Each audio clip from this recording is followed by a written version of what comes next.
Hey everyone, welcome to today's video. My name is LegitKorea and I am excited to show you guys today my complete full guide, Season 12 League of Legends Ahri guide. This is going to be a complete overview of everything that I've, basically accumulated over the 10 years of playing League of Legends. And we're going to condense it down into this one video just to make sure that you guys get everything that you need to know just in this video. So if you guys do enjoy, be sure to leave a like, comment, and subscribe down below. I really do appreciate all the support recently. And let's get right into it. In this video, we're going to be going over who is LegitKorea, why you should play Ahri, Ahri abilities, Ahri item build paths, and every single matchup in mid lane. So we're going to talk a little bit about who is LegitKorea, which is me, aka Will. If you guys don't know, I've played League of Legends since Season 2. And I have been rank 1 Ahri since Season 5. I played the game on and off, so I haven't been too frequent about it, but I recently just came back after COVID to pursue doing this full time for you guys. I've also hit rank 1 Ahri globally on the leaderboards as well. I've hit a rank 1 peak on the NA ladder and the first person to reach Challenger in 2022. I've coached a ton of players reaching 3 or even 4 tiers higher than their previous ranks. I've mastered Ahri in solo queue against pros and even very high elo players. I've been recognized by the community and even notable players like Doublelift.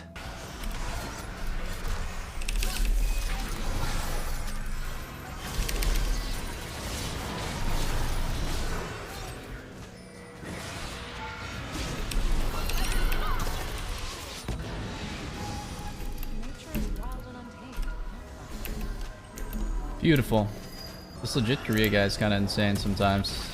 Like, he fucking held his last ulti charge to charm the Senna. That was pretty nasty.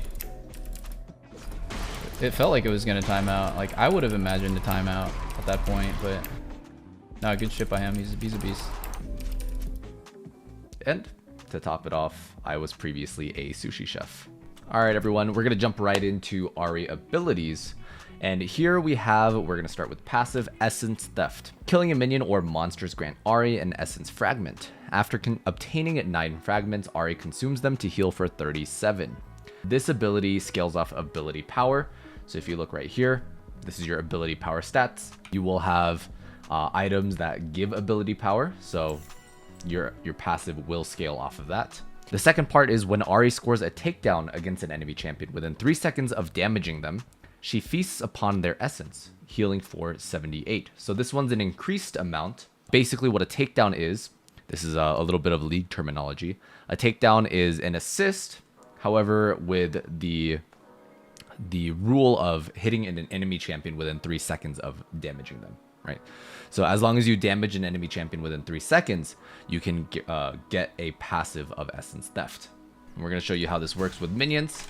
So if you look right here, there's nothing above this this portion of the screen. But if you kill a minion, you can see that it'll grant you 1 Essence Theft. And once you reach 9, it'll heal you completely. So we're going to go ahead and get to 9 real quick. And just like this, we are currently at about 215 health. Grab this, we are at 256. So that is how her passive works. It works with minions when you hit 9 stacks.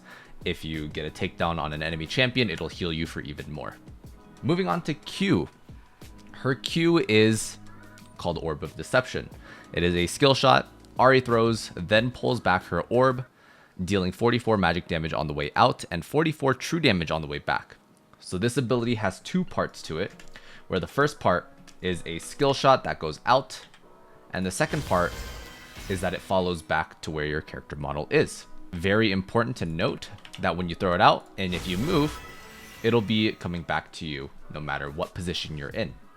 This ability is especially great for your wave clear, so you're going to be wanting to use it to push the minion waves and also get some good trades against the enemy laners. So just like this, if you see, it goes through every single minion. It doesn't stop on the first one, it just goes through all of them. W is called Foxfire. Ahri releases 3 Foxfires that seek nearby enemies and deal 53 magic damage, reduced to 16 magic damage beyond the first. She also gains 40% movement speed, decaying over 2 seconds. So if you look at it, this is what it's going to look like. You have 3 Foxfires traveling around her. It's always going to be around you. So if you look right here, even if you move, it'll still be around you. And if you reach nearby enemies, it'll actually auto-target them.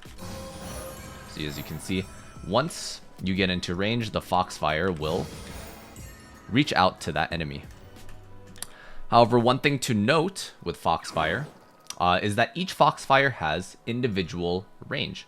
So if you look right here, this is the Scuttle Crab, and I will W over here, and you'll see each one will go off individually based on how close the Scuttle Crab is to your W range.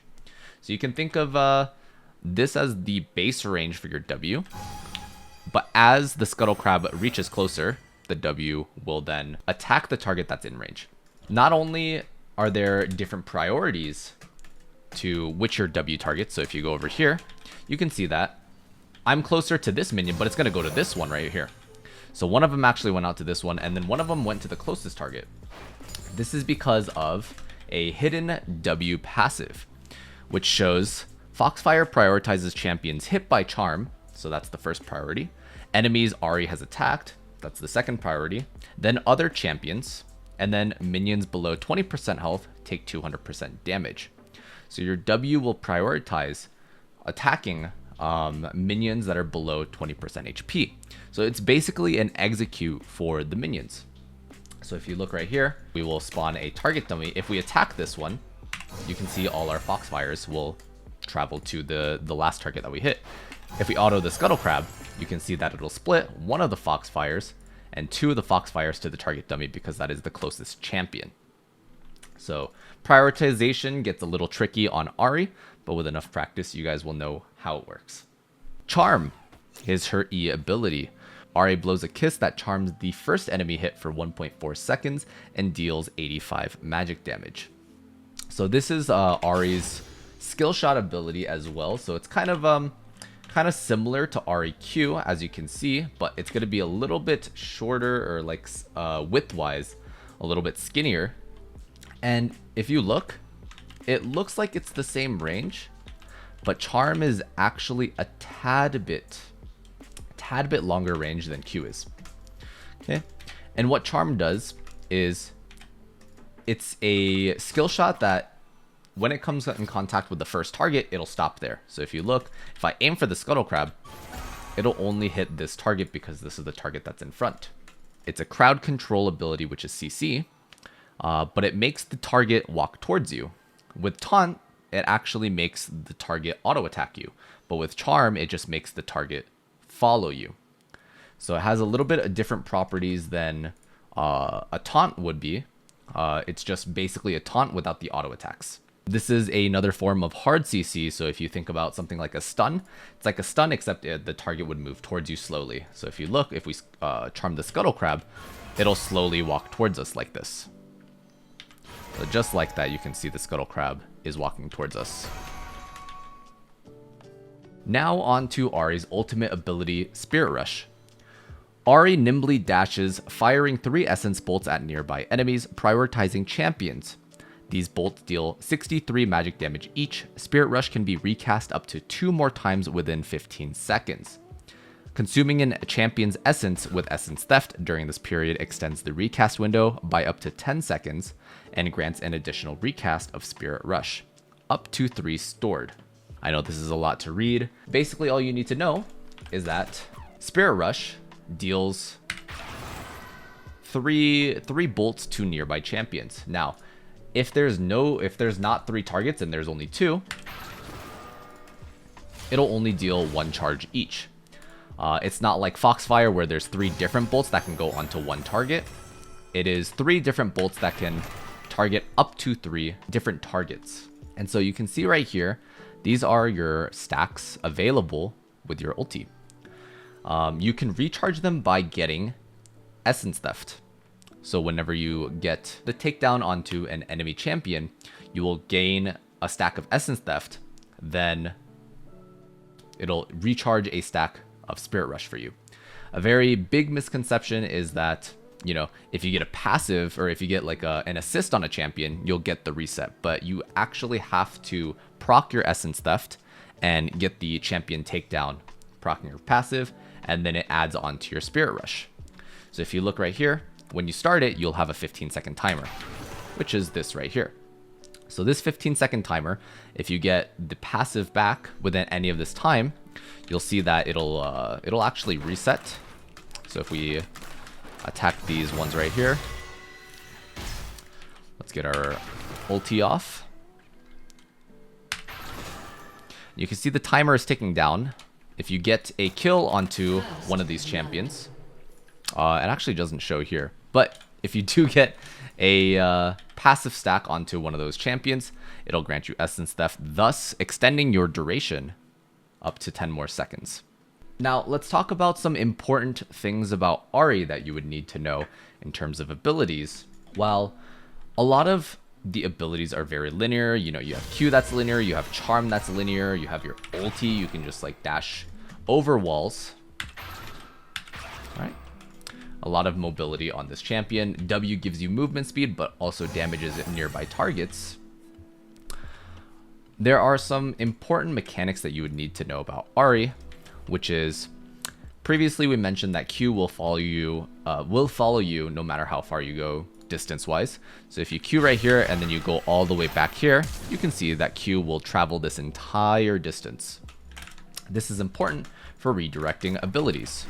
So let's say you want to kill 2 targets. You can Q this target right here and then ulti this way to actually get the return Q damage off onto this ability or onto this target. This also is, you know, works with flash, it works with ulti, just like that. So if you get good enough, you can actually change the trajectory of the Q going this way, back to this way, and then you can go this way as well. So something like this, just like that, so you can hit multiple targets. This also works with Spirit Rush, and you know, basically any other like mobility that you have. If you built like, let's say for example, Gale Force, if you had Gale Force, it would act as the same way. Another cool tip about passive is that if you have a Liandry Anguish, it states that when Ahri scores a takedown against an enemy champion within 3 seconds of damaging them, she feasts upon their essence, healing for 133. So the reason why Liandry is such a good combination with Ahri is that if you deal damage to an enemy, normally the damage would stop after your W goes off. However, with Liandry's, you get 4 additional seconds of a grace period to get an assist on this target. As you can see right here, you can see that this burn damage is going off the 11 damage. And once that ends, that's when the 3 seconds will end as well, thus granting you an additional 4 seconds to get a kill onto your target. So if you'd like to get more resets, I would recommend trying out Liandry Anguish because it pairs very well with your passive. Alright, so we're going to be getting right into runes. And this is basically the rune page that I run almost every single game for Ahri. It is situational, but this one is the one that I personally like to run in my games. If you are playing, like you guys are just starting out to play Ahri, I would also recommend, instead of this rune page, to run Absolute Focus and Gathering Storm right here.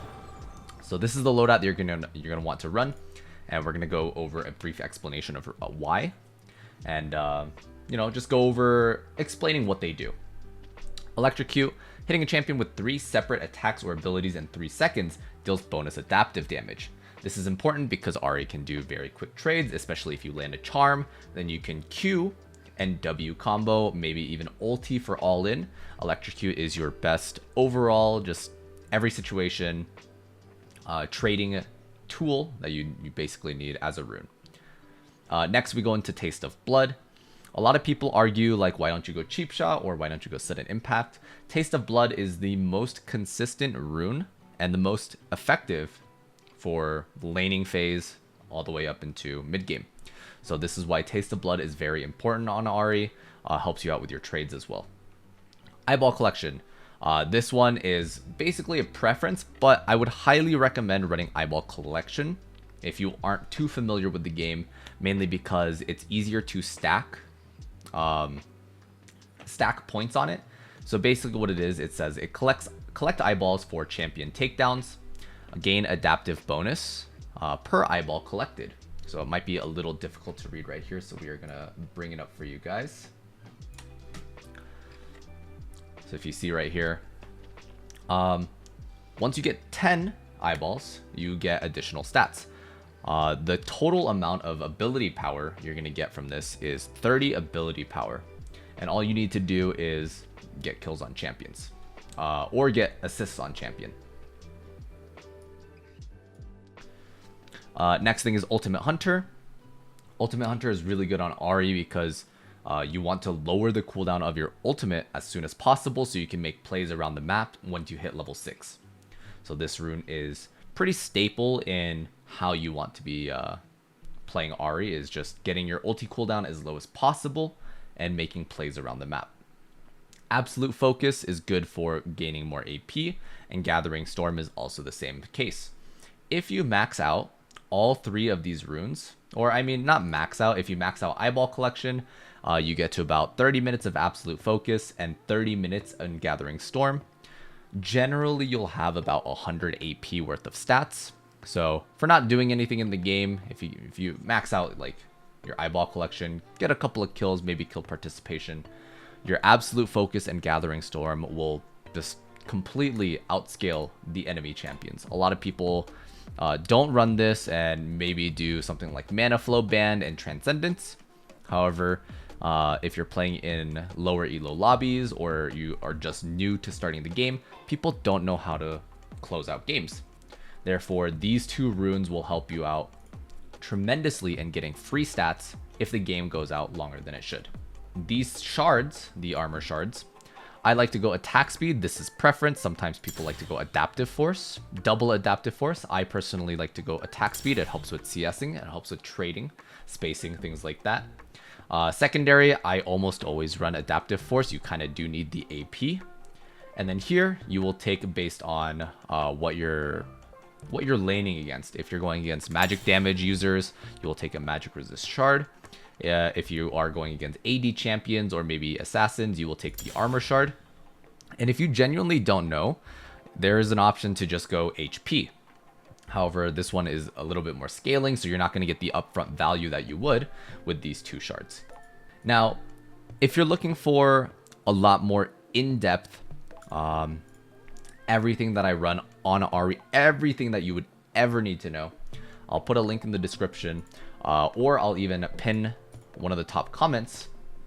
You guys can see right here, this is my Ahri runes for 2022, and like I said, I'll leave a link, and it'll give you every single situation that you would need this for. Ahri Standard 1, Ahri Standard 2, 3, etc., 4, 5. We even run Ahri, when you should run this, Glacial, and the standard variation. So if you would like to take a look at that, feel free to do so. Hopefully the standard rune page is everything that you're going to be needing to know about how to play Ahri, and just to get started.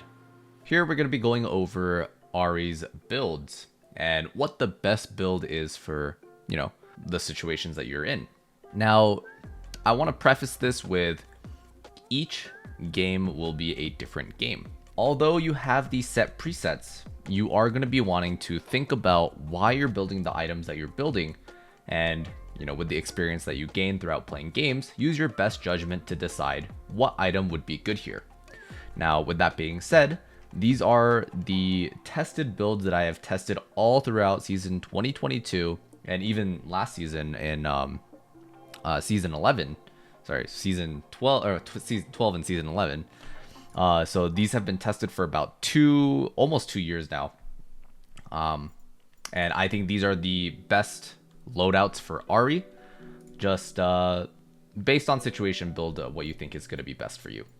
Okay, so early game we have Doran's Ring and health potions. So if you ever bought Doran's Ring 2 health potions, you know, it's good for early game, just getting that extra AP, gives you 15 AP, 70 HP. And Doran's Ring, I personally like to run it against champions that aren't as trade heavy, if you do decide to run Doran's Ring and 2 health potions, you'll most often find yourself, let's say for example against assassins. They trade against you, you use both your health potions, now you're below half HP, you recall, and then you come back to lane. Now, you have Doran's Ring, however, you don't have any more sustain left.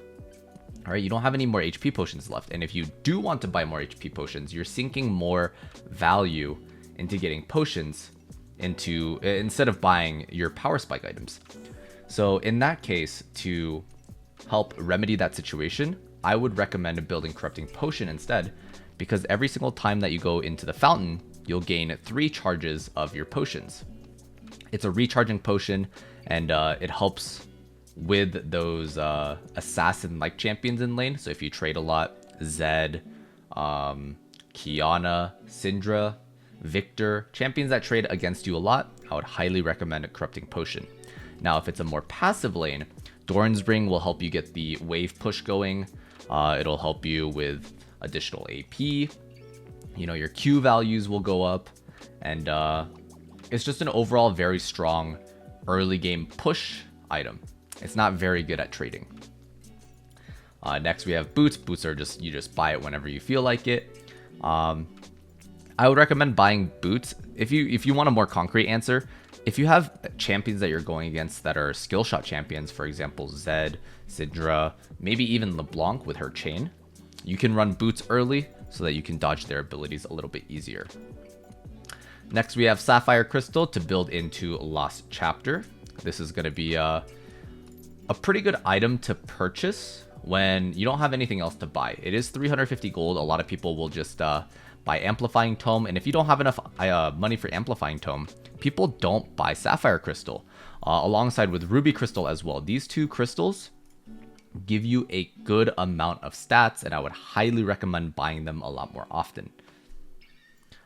Tier is not as frequent on Ahri, but if you would like to go Seraph's Embrace with like a mana mythic, for example Luden's Tempest, Liandry's Anguish, or even Everfrost, you can run Tear of the Goddess. Darkseal. There is an interesting thing going on with Darkseal where people say like, you know, it's not worth it if you're not going to get kills because it's just a dead item, which isn't entirely true. It gives you 15 ability power and 40 HP. So already stat-wise, it is very cost effective, right? This in and of itself just gives you very good stats. The only downside to having Darkseal is that it stunts your power spike for 350 gold. So let's say you're playing in a very slow lane. For example, you're playing against a Seraphine. Chances are you're probably not going to kill the Seraphine, especially if she runs Barrier. So running Darkseal here against that lane, if you're not roaming much, if you're just playing to wave clear, Darkseal is probably not the best item to run because you are sinking 350 gold and losing out on your power spikes. So although it is gold efficient, and it can be even more gold efficient with the more stacks you get, you do have to realize that you are sinking 350 gold and it doesn't build into anything else besides a Magi Soul Stealer. So I'd recommend building this if the game seems very accelerated, a lot of fights are happening around you, you're starting to get a little bit more fed, then I would recommend building Darkseal. Amplifying Tome, this is just a standard buy it whenever you can to build into your full items. Refillable Potion, like I said, if you do go Doran's Ring, you can go Refillable Potion. However, you are sinking more gold into potions, which I don't recommend. And if you're going to trade anyways, I would recommend going Corrupting Potion. These 2 boots, a lot of people ask me, when do I run Sork boots or when do I run Lucidity boots? And actually even Merc Treads. Let's add Merc Treads because this is also an important item. Sork boots. If the enemy champions that are towards the win condition for the enemy team, so let's say for example like an enemy ADC is very squishy, doesn't run any magic resist, you can consider running Sorcerer Shoes, because it gives you 18 magic penetration. And the way flat penetration works is the lower magic resist they have, the more value you gain out of flat penetration. However, if the enemy target that is the win condition. So let's say for the example, their enemy top lane is extremely fed.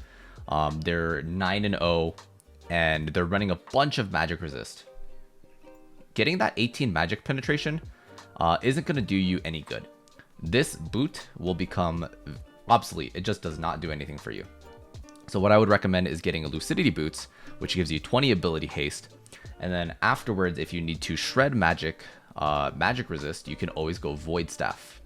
Okay? So the way you think about it is high priority target, no magic resist, build Cirque Shoes. High priority target does build magic resist, build Boots of Lucidity. So hopefully that helps and, simplifies it so that you guys aren't confused as much. Now, when to run Mercury Treads. You are a very important asset to the win condition for your team. Okay, if that is the case, and you're going against a lot of CC duration, crowd control, stuns, the enemy is like a Fiddlesticks, and you're going against, for example, a Lux. Fiddlesticks and Lux, they both require their combos to be based off of CC. So Lux has her Snare, Fiddlesticks has his Fear. Therefore, in that case, building magic resist and also gaining that 30% tenacity while you are one of the carries is very important. Also, if you go against like a Lissandra or anything like that, it's very valuable. 10 out of 10 would recommend if you're going against double AP, mid lane, and jungle. Okay. And now let's move on to standard builds. These three mythics are going to be your go-to. You can also go Crown of the Shattered Queen. This one is not as valuable, but if you are against a lot of assassins, you can. The main reason for this is because Crown passive makes it so that enemy champions can easily pop your shield, and then you just lose all value out of the item. So unless you're going against assassins and you're a high priority target, like you are one of the carries on your team, I would not recommend running Crown. These items are just much better. Liandry's, when should you run these three items? Liandry's is actually very good in dealing damage to higher HP targets, but not only that, champions that are harder to hit. So for example, like Akali, champions that are a little bit more mobile, Liandry's is pretty good at dealing with, because you don't have to land every single ability. You just have to hit them with W, Q, maybe even with like ulti, and you'll constantly deal burn damage against them. This is also very good for resets. So if you are going against a lot of team fight oriented players, then Liandry's is very good at getting those resets for you. Everfrost. Everfrost is good for two reasons. It gives you an active. If you guys know what the active is, it shoots a cone, and in the middle of the cone, it's an active item, it'll root the target. And so the reason why this is good is because you can ulti and then Everfrost combo, and you can basically guarantee a charm afterwards. So this item is very good for pick potential, getting picks on enemy champions that are high priority. So let's say, for example, an enemy mid laner is high priority, you would build Everfrost and then ulti Everfrost onto them. If they don't flash, then potentially your team can kill them, and then you guys get an objective after that. So this is why this item is very strong. The second reason it's very good is because it grants you 250 health. A lot of people don't talk about the 250 health on the Everfrost, but this is very important, because if you do go against assassin champions, that 250 health is going to save your life so many times. It will make you a lot tankier than people expect, and it just helps you out against assassins quite a bit. So I'd recommend this for picking high priority targets, or if you're against assassins as well. Luden's Tempest. With the new durability patch, Luden's Tempest is not as good. However, like we mentioned before, this grants 6 magic penetration, which is flat penetration. It's not percentage. Therefore, what's the rule for going magic penetration? Well, if the high priority target is less magic resist, you would like to go flat penetration. So let's say, for example, the enemy Caitlyn and the enemy Zoe are extremely fed. Going Luden's Tempest is probably viable if you are the only source of magic damage, because they're probably not going to itemize magic resist just for you. They're probably going to build like Zhonya's, or Caitlyn's probably just going to be building damage items because she needs to be the carry, right? So in that case, Luden's Tempest can be valuable.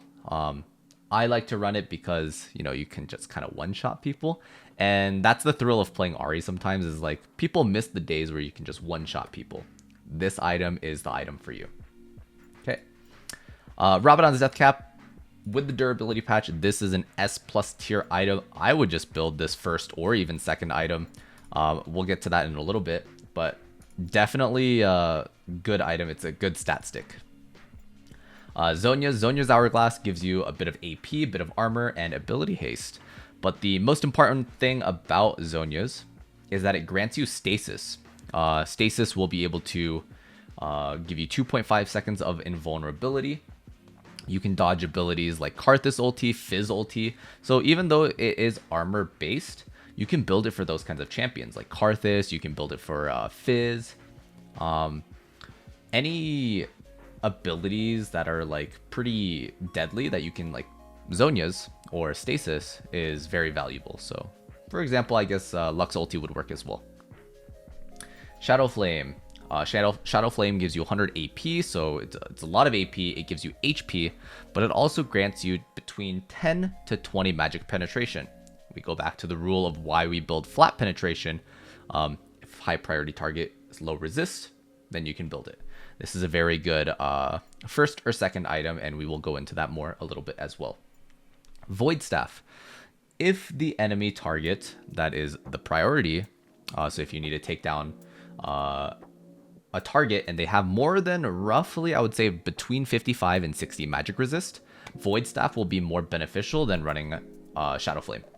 The only upside to going Shadow Flame is that it gives you more AP and it gives you a little bit more upfront burst, especially in those early games. However, Void Staff will outperform Shadow Flame probably towards more like third item and above.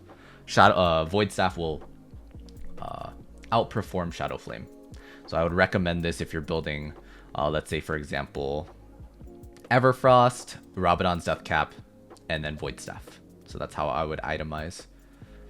Banshee's Veil, if you are against a lot of magic damage users, you can build this second. Kind of like Zhonya's. You just build it based on if there's a lot of magic damage users on the enemy team. Cosmic Drive. This item is actually not built as much on Ahri. However, I think this item is one of the best, especially paired with Liandry Anguish, mainly because it gives you Spell Dance, which is damaging a champion with 3 separate attacks or spells, grants 15% movement speed, decaying to 5 seconds, and 40 ability power until exiting champion combat.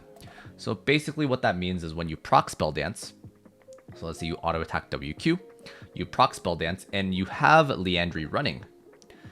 So until you exit champion combat, which is going to be quite a while with the burn, you will constantly get that 15% movement speed and that 40 AP.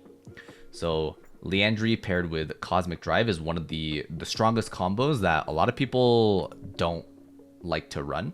But I would highly recommend it if you like to go in and out of fights, you like to be mobile in your fights. This is one of the best combos you can do. Now let's get into more situational builds. One of the builds that I recommend with this new patch, 12.12, durability was 12.10, so anything after 12.10, this is what I highly recommend. Rabadon's first item with infinite scaling. First, you're going to start off with Corrupting Potion or Doran's Ring, and then you get Boots of Lucidity. The reason for this is because of what we mentioned before with Void Staff.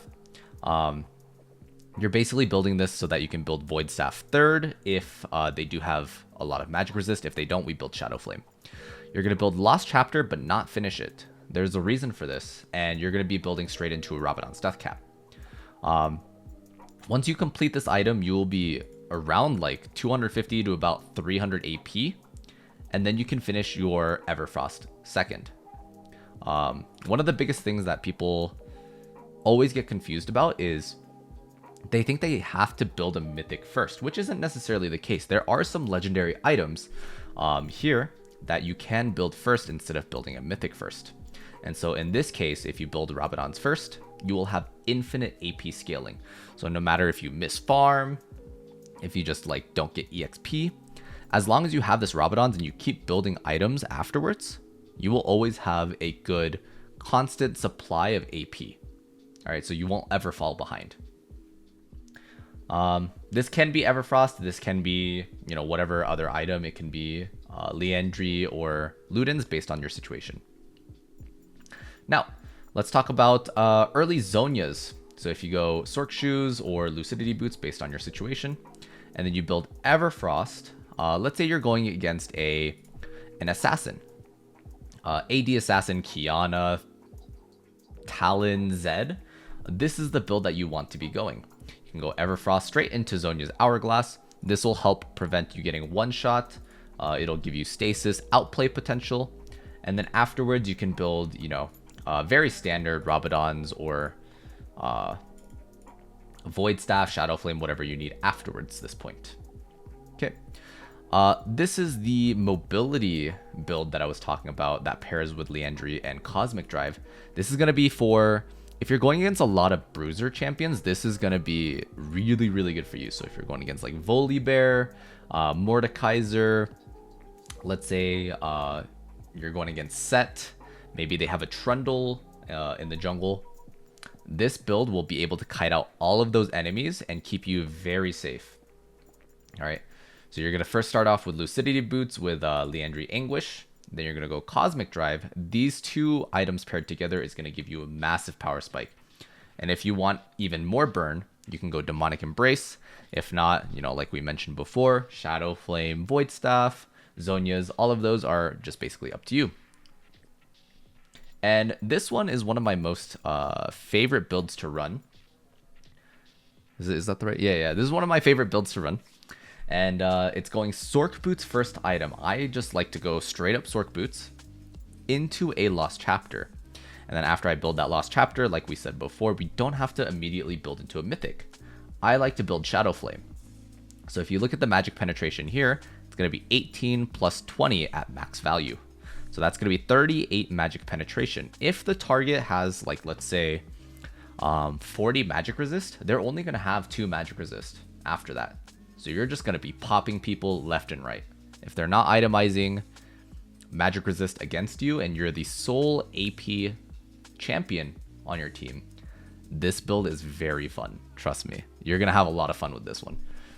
And then afterwards, you go Ludens into Rabadons. And if you get ahead, the game is basically over. And there you have it. Hope you guys learned from the builds that we have here. If you guys would like to see more experimental builds that I do have a Google Docs link that I will be posting in the description that you guys can check out afterwards as well. All right, so here we are going to be going over a couple of Ahri combos that you can do. I'm going to start off with saying this is that Ahri doesn't have too many combos that you can like utilize. She's very free flow kind of champion, so you kind of have to play it by ear. And with all the resets that you get with ulti and cooldowns coming off like very quickly, you're just gonna have to improvise a lot of your plays. But here are some standard ones that you can use that are, you know, pretty similar to what everyone just uses. This is what I use as well. So the first one is just gonna be Charm plus Q and W combo. This is gonna proc Electrocute. Just like that. Very simple. If you land your Charm, then you press Q. W. One thing that is very important about this that I see a lot of people do is that when they go for their target with a charm, they throw out their Q at the same time. So they do something like this, right? Don't do this. This is very bad because if you miss your charm, you're going to miss your Q, right? So then in that case, you're just going to lose mana and you're going to be on cooldown. So wait for the charm to land. Once it lands, then use your combo. Right, once you guarantee the hit, then use your combo. Because you can do it immediately after like this. Just like this. Alright, you don't lose time. The target is still charmed. And if you miss, you don't have to throw out your Q. Alright, so that's one important tip. Now let's talk about some advanced mechanics for Ahri. A lot of people know about the, like let's say for example, if the target is here, you can charm Flash. So something like this. You can charm then flash. And the reason why you use your ability first and then flash, if you look at this bar right here, you'll see a bar that says charm. When you charm and then flash, you actually cancel your animation. All right, during the entire animation, you will flash, and then the ability will go off. This makes it so that the ability goes off faster and the enemy can't react. So if you look right here, you'll see the difference. So this is me flashing and then charming. See how slow that is compared to charm flash. All right, so the animation is decreased, gives your enemies less time to react. Just a much faster combo like this. Okay. Now, the second part to this is the more advanced part that not a lot of people know, is when you charm or use a skill shot, let's say for example Q, you can flash into any direction, and as long as you click your target location first, it will always go to that location. So what I mean by this is, let's say you want to charm this target right here. However, there's people in the way, or there's minions in the way. So in this case, what you would do is, you can't just charm like this, that doesn't work. So what you would do instead is you would charm at this location and then flash here. So you'll see what happens. And this is why we buffer the charm as well, because we can do mechanical plays like this instead of flashing and then charming. This is mechanically more difficult rather than just aiming it first and then flashing. Does that make sense? I did hit this target, but you know what I mean. I hit the scuttle crab, but you know what I mean. So if you were to flash and then charm, you can see how difficult it is going to be if you're trying to move at the same time as well. So this is why I highly recommend you practice this. This is going to take a little bit to get used to. Is just charm flash in any direction, just like that. And then eventually you'll be able to get it in any sort of direction that you'd like. Just be sure to practice it in your norms, because you are going to get flamed in ranked if you do this. Ahri is very simple kit. But the reason why she's so difficult to play is because it's just a lot of decision making. You have a lot of cooldowns that come off very quickly. Your ulti gets on resets. Your positioning is very important. She has a very linear kit, but the way you want to play her and think about the gameplay is very, very complicated. And that's just how League of Legends is. One last mechanic that I would like to go over with Ahri is her W mechanic. This one is pretty important for CSing, and you can utilize this in your games quite often. It's going to happen a lot. So if you didn't know, Ahri W actually has a hidden passive, which is Foxfire.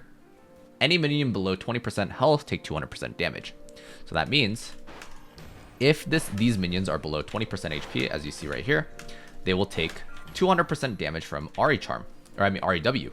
So this means even though these minions are in front, it'll always prioritize the minions that can be executed. So you'll see right here, it goes to all three of these minions.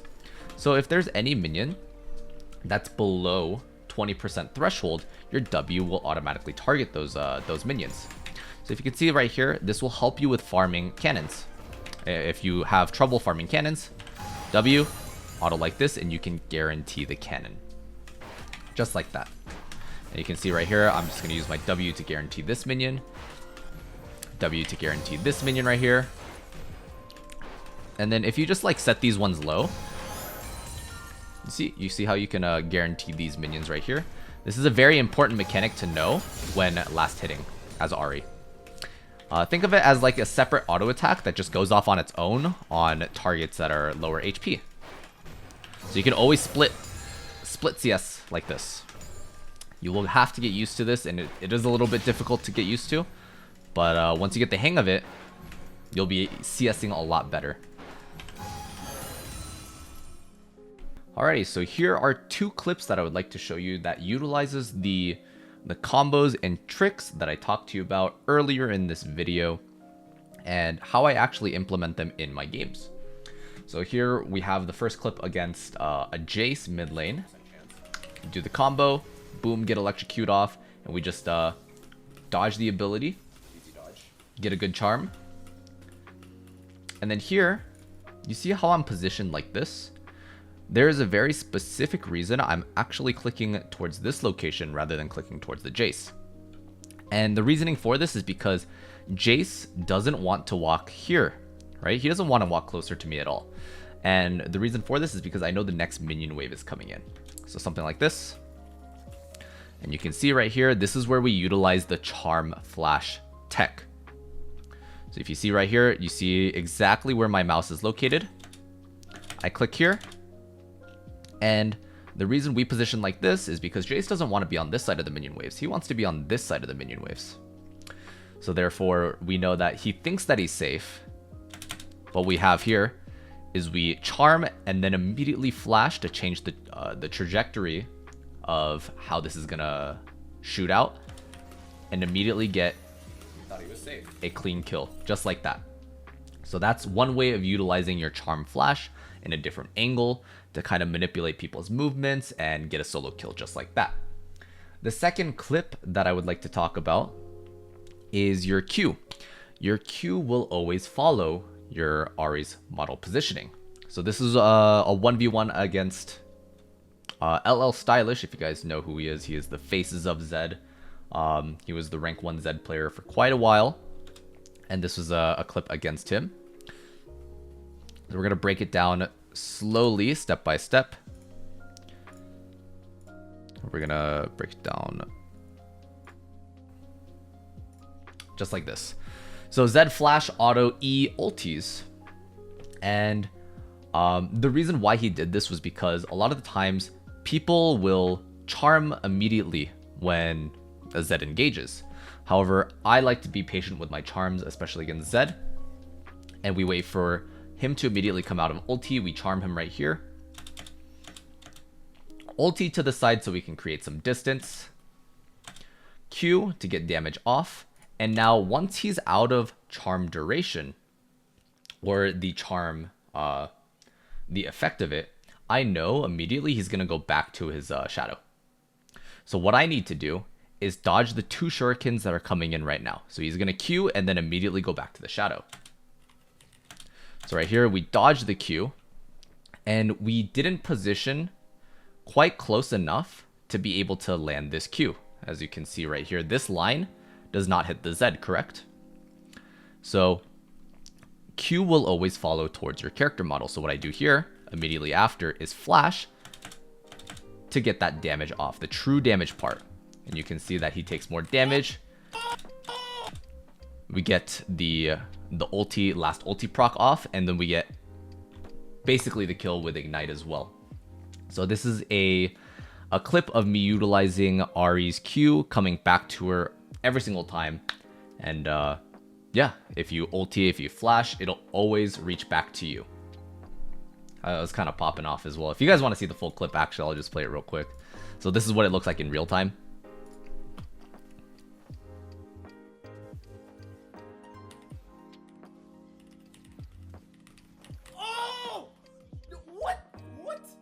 Fake. So there I was popping off a little bit, and it's a pretty good clip, not gonna lie. All right, everyone, welcome to another video. This is gonna be one of my challenger elo games. Today we're gonna be playing against the Anivia matchup here. We're starting Doran's Ring. A lot of the times this is gonna be a pretty just farm heavy matchup. Also, I've gone a little bit early pressure runes here with minion DMAT. And as you can see, not much is going to be going on. We're just going to try to poke, which goes for CS. But other than that, that's about it. That's all we're going to be doing. Dodging Qs out of the way when we can. Whenever she goes for autos, we go for an auto trade as well.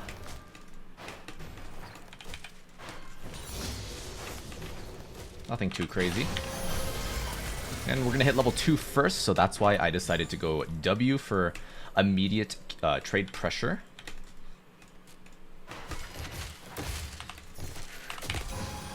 Actually gets the Q on that. It's a little unfortunate. Okay, so we can see Kha'Zix's doing, he did Krugs. And then he's going to come into top side here. Maybe he comes mid. I don't think he will. Yeah, I'm way too healthy, so I don't think he will. And we're just going to put 2 points into Q here. I actually like to do this strat into a lot more farm heavy lanes.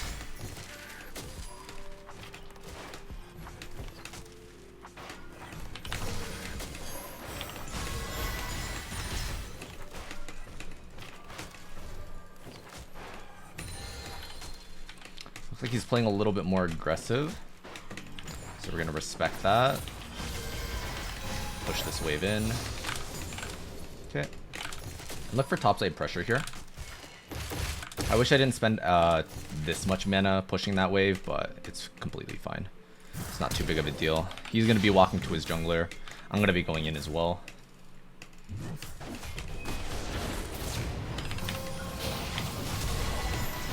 Okay, we're going to go for the 2v3. We should be able to kill Jax here. And the jungler has to flash. Perfect. And we knew this is going to happen because we saw Kha'Zix on this ward, which is the ward that I placed earlier. Anivia stayed for another wave, and we ended up actually winning out on the trade. So just setting up for your junglers like that, just even in challenger games just like this, you can see how telegraphed these plays are. And if you set up for your game plan early, you can make plays like this and be the difference maker. So as you saw right there, even though I didn't land my charm, we still got a 1-for-0 advantage, and we got the enemy jungler flash as well. So yeah, just being more aware of how to set up your early game is very important, and it'll help you climb tremendously. Mechanics are important, however, decision making is actually more important than you would think. You guys ever watch Dopa, one of the best Korean solo queue players of all time, actually just solo queue players of all time. He's not the most mechanical player, so we know that Kha'Zix is going to be here. Dopa is not the most mechanical player, and he says this many times, but what he does know is that he is one of the most fundamentally strong players, macro wise, like just overall everything that he does has a purpose. And so if you're able to play like him and think the way he does, you should be able to win your games a lot more often. Okay, it looks like a Rengar is gonna go for Dragon here. Anivia, like we said, Anivia is not gonna really matter in this matchup, so we're not even looking to trade against her.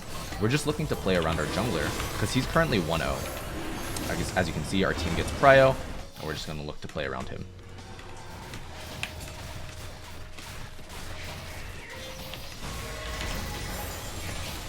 Okay, we're just going to take a little bit of EXP. Come back to lane. I do got to be careful of the wall. We're going to trade immediately right when. I'm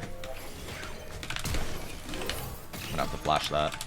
There's a Bard coming in from top side, so it is what it is. Kha'Zix is going to go to top side now. Top side camps. I'm going to stay for this wave. I don't need to recall just yet.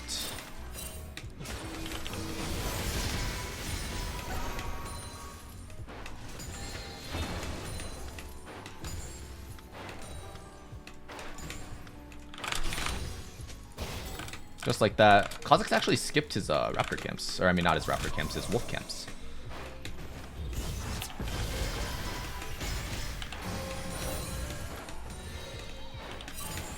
Okay. So even if he freezes this, that's perfectly fine with me. I'm actually gonna look to get this honey fruit right here.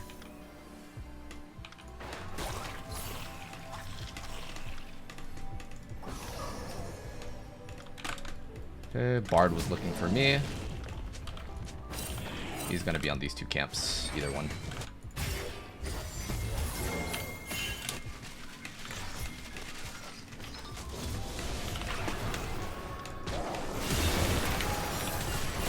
Okay, we can see Anivia right here. After she flashes, that's when we go in for the kill.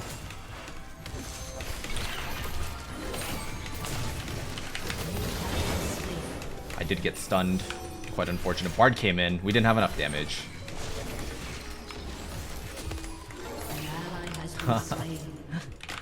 Bard did come in. I did dematerialize the cannon, so I actually got the cannon minion. thankfully. And at this point, we're going to start making more plays. We're going to build Ionian Boots of Lucidity here. Get 2 Amplifying Tomes. Yeah, unfortunately, I didn't have enough mana. If I picked up more here, I would have been able to.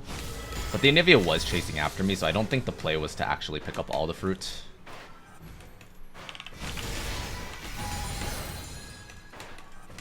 I think we got a little antsy there.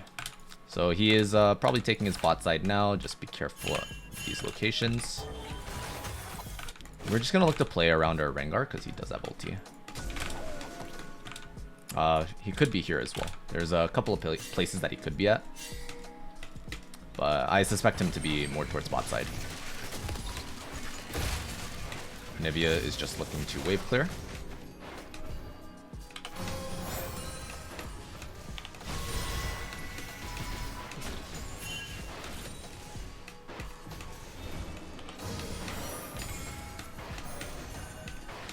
Okay, let's take a look at top side. Top is actually frozen.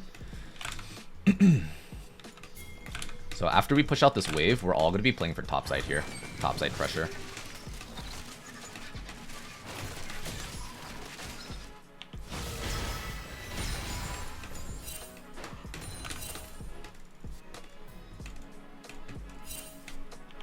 Sin is actually fighting. We did kill the Anivia. We're just going to make sure that our team is fine. We are A-okay. Yep. Checking go for it. Okay, I think Kha'Zix is at Gromp. So we're going to keep an eye out. Okay, he's doing fine. We have Soraka hovering him as well. And if you guys don't know, we are also playing with Zeyzal.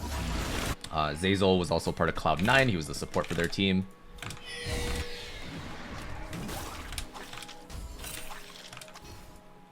He's freezing that wave. We should definitely help break that freeze.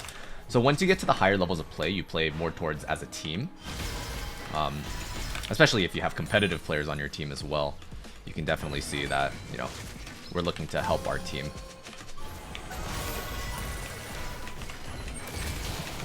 There's a Kha'Zix here. Nope, Kha'Zix ultied. To be honest, I should have just Spirit Rushed away. I just didn't expect Kha'Zix to also jump in at the same time. He's playing overly aggressive, so I should have like just expected it. However, this is my first game of the day, and a little cold on the hands. An ally has been slain. Ooh, that's rough. He does not have flash. Okay.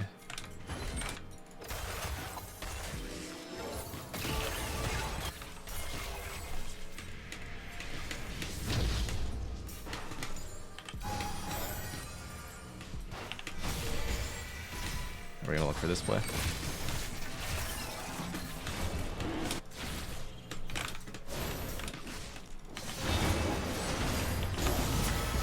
We got the first drag. We'd like to get tempo for the second dragon as well.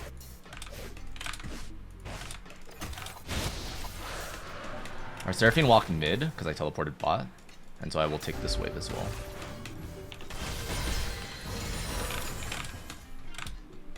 So currently we are 0-2, and we did make one pretty bad play mid lane. But other than that, the game is going perfectly fine. We are going to be able to outscale the Anivia.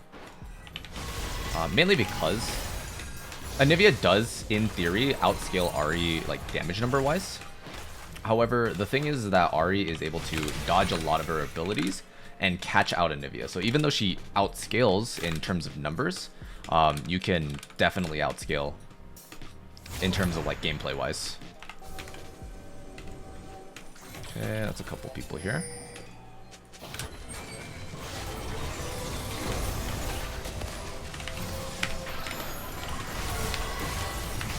Look for the kill onto the bar real quick. Beautiful. You love to see it.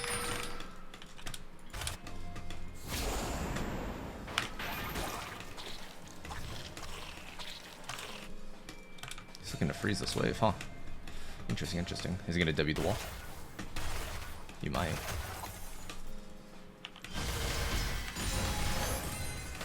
Can't keep up the freeze. Okay, we got Herald top. There's a chance Kha'Zix comes, so I'm not gonna actually push until I see who's on the map. So you see Anivia is by herself. She's by herself, but she's playing like decently aggressive, I would say. She's playing a little up front, so I'm just gonna like just play it a little bit safer. Yeah, if she's staying half HP like this, like Kha'Zix could be nearby. I don't have ulti, I only have flash, so I do want to be a little bit careful about that.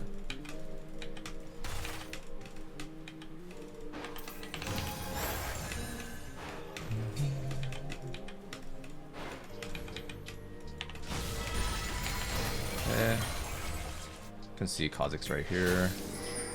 You see Kha'Zix was in the area, so that's why he was playing a little bit more aggressive.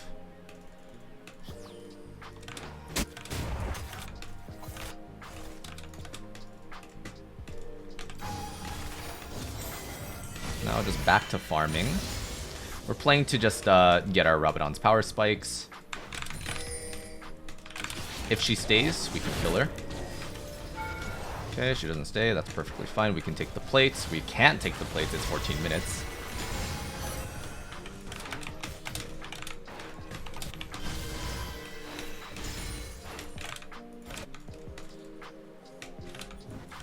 Can take the first tower, though.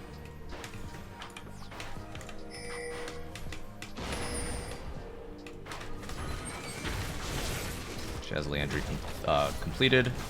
We're going to take the first tower of the game. I'm going to push this wave.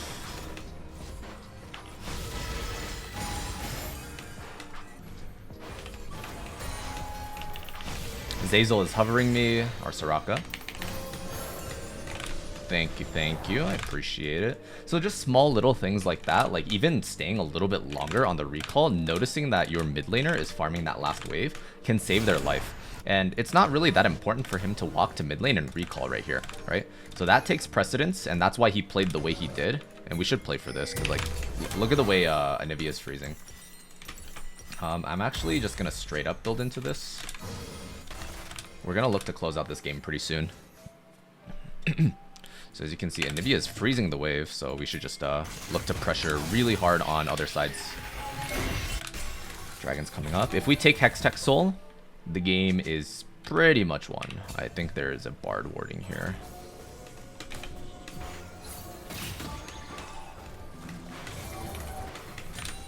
Thank you, Zazel.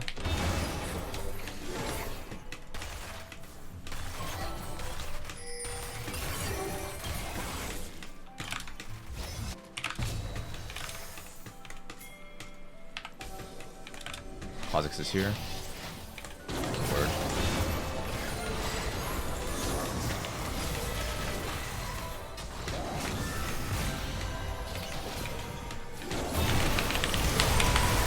Okay, got the Bard.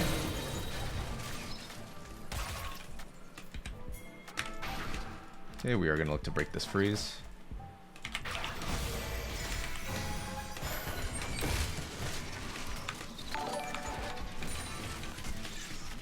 Okay, he breaks the freeze himself, which is perfectly fine. We also get Dragon here.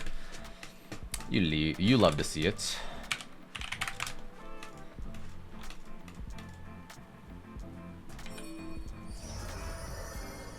So we're actually going to freeze this wave ourselves. And do the exact opposite of what Anivia did. So she can't farm any waves.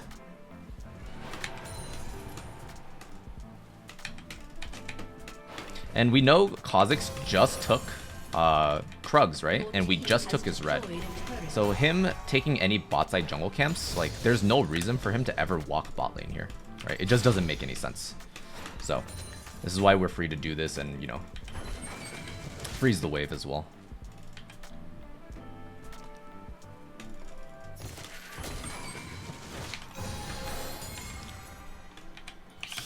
See him taking Raptor camp. And then he just recalls.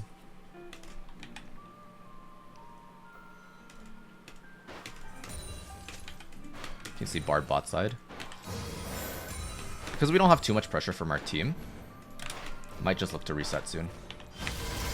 could get a little dangerous, you know?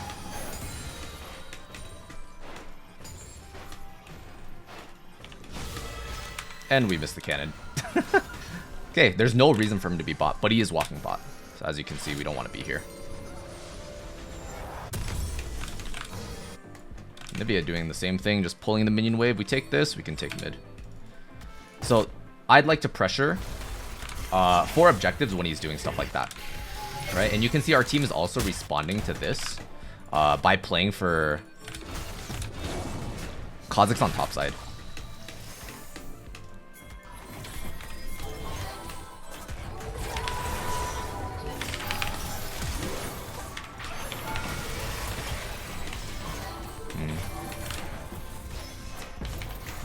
Hoping we could get it. We are getting Herald, so we should be able to break open mid lane.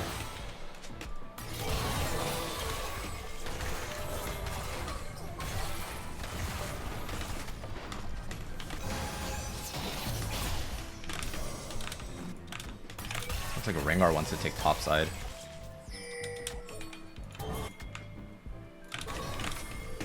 Yep, he finally recognized that we should be going for mid. And we know Kha'Zix is on bottom side, because we took everything top side. Oh, there he is actually. He's actually top side. That's weird. Let's take this tower. Okay, ooh, we almost got the charm there. He couldn't see it because of Shelly, but we were super close of getting that.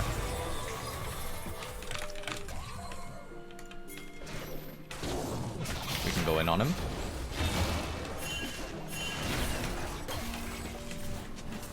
He jumps out. We're just gonna keep taking his jungle camps on repeat.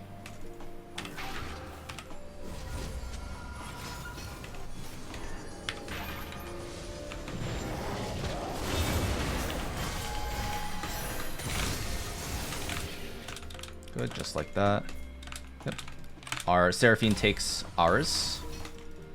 We should be good. We should be set. Only thing we got to be careful about is Bard ulti here. Other than that, I am pretty safe. I do want to take Raptors. And then we're going to be playing for this.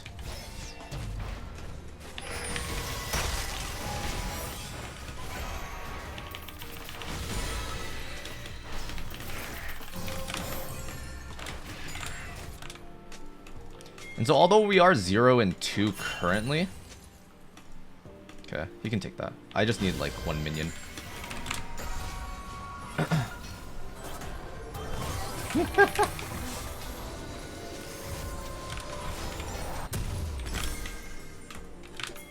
Okay, we were able to get our power spike. We are going to buy a control ward as well. I'm just going to TP to this.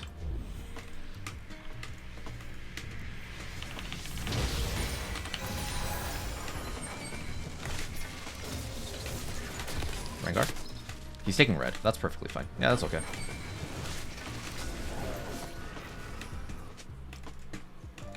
And we're just going to zone off until we can get Hex Check Drake here. This is a weird freeze. You should be getting prio and pushing out your waves when objectives come out like this. So you can learn from the Anivia to just not do stuff like this.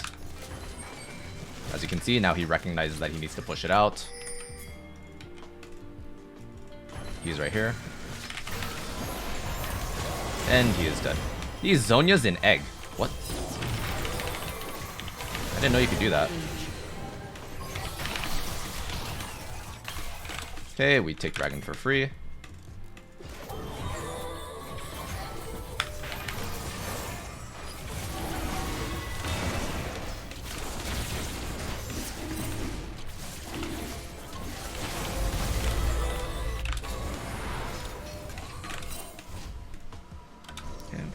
We're playing very well together as a team. Here we should be looking to close out the game.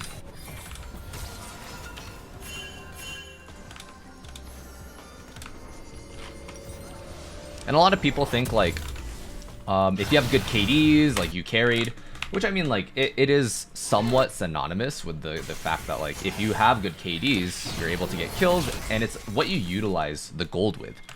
So even if you get a bunch of kills, it doesn't matter if you don't utilize it properly. This is huge for us.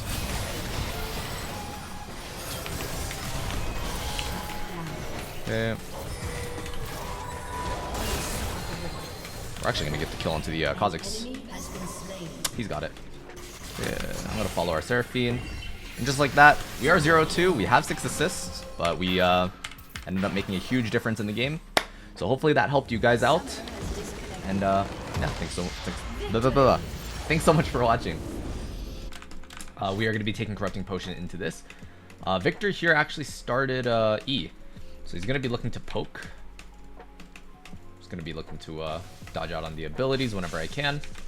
And just play normally. Just farm up if I can. Teleport back to lane if I get chunked out too much.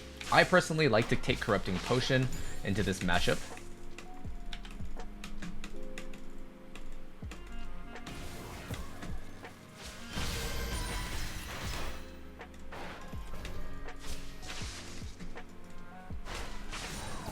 I'm gonna look for poke there. That's completely fine. And basically all we're gonna be doing is whenever it goes for trades like this, we're gonna also just trade back as much as possible. Because here we have Victor that's going Ignite. He's going into an Ignite laning situation. And what I'm gonna be doing is I'm just gonna be using my resources to be able to trade back with him and then teleport back on a good wave for me.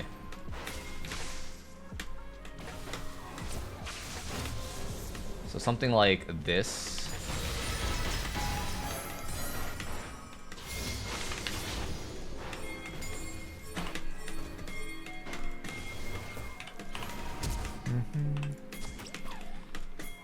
Bard is coming up. Pick up the kill here. Good. And now I can just teleport back to lane because this wave is frozen. We've used up a decent amount of resources. I'm just gonna immediately TP back.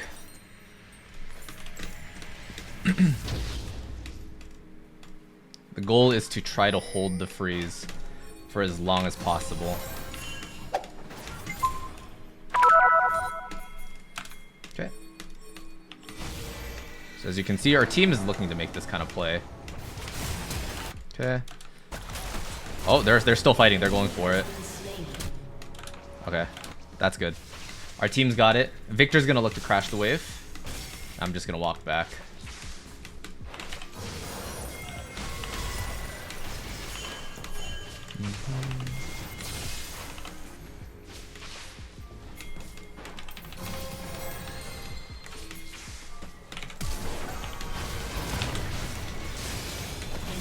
Got the kill onto him, immediately pushing.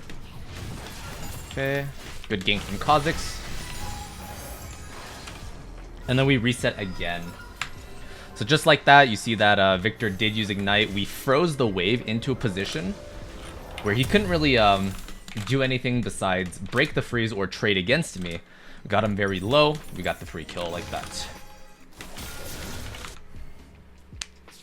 Valence, thank you for the tier 1. Welcome back.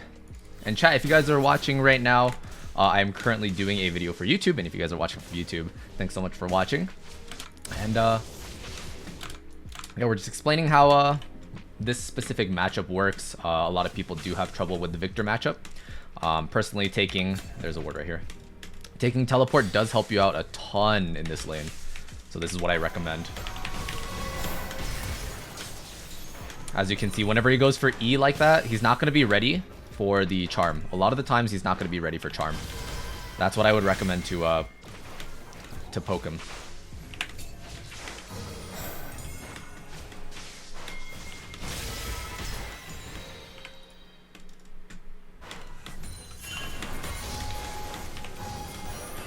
Team's already coming in. I don't have charm. Our Bard's got it though. He has no flash. Our team is actually like abusing the fact that he has no flash for quite a while. Like he's doing it quite a bit. Jungle, support, they all recognize that he doesn't have flash. So good on our team.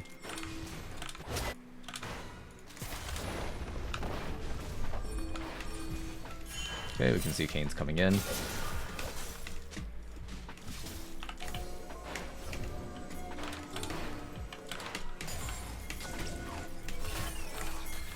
Okay, so we're gonna be able to cut off the Ashe right here.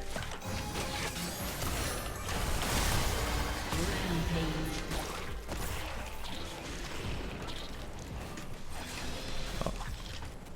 Victor's a huge lane bully. We're gonna give up that wave right there. Yeah, we're gonna give up one wave.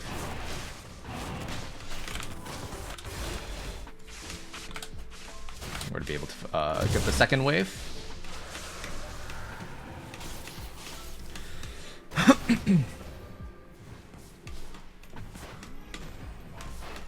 And just like that, even though we haven't been CSing much, we still are ahead of Victor, which is huge, especially into this matchup. A lot of the times, Victor will take advantage by going Ahri. Usually you don't see Ignite as much, but you will see them take Ahri and take advantage of the lane quite frequently. But if you do take Teleport, you can make plays like this happen, which is why I personally like to take it. An ally has been slain. Okay, we see Kayn top side. He's trying to stop me from getting that, which is okay. Let's see if he pushes the wave. He does.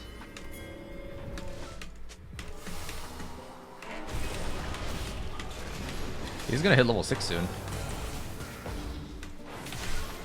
Okay, we land the charm, get the free kill.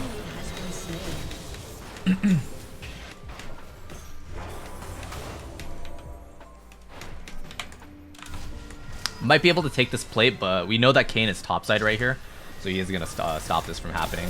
I just want to recall for tempo. In this situation, nobody's building magic resist. I'm just gonna take early advantage because we are so far ahead. The game's not like stagnant, right? The game is accelerating at a increased pace because we have Kha'Zix 4-0. I have 5 assists, things like that. So we are just gonna take Sork boots and just immediately look to make plays around the map. So we know that Kayn actually came from top side, so we know that he's at bot side right here. Just gotta be worried about that.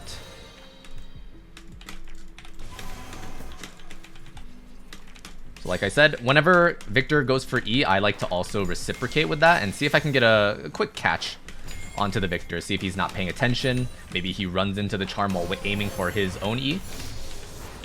Alright, those are all possibilities. This one.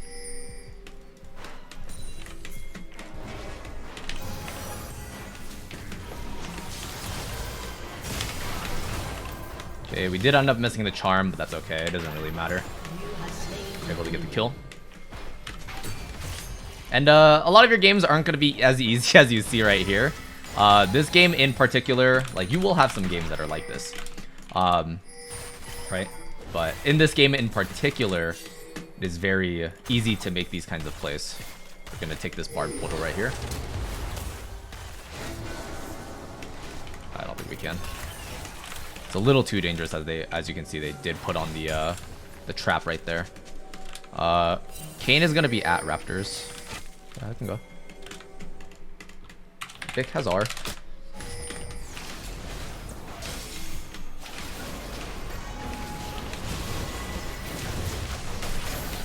Just needs to leave. An enemy has been slain. Okay, he flashed in for that. Victor is very behind now. He even flashed in for that. So what we're going to do is we're going to take advantage of his death timer by pushing this wave. And then we're going to get a reset off for ourselves. We're going to take one plate because we can.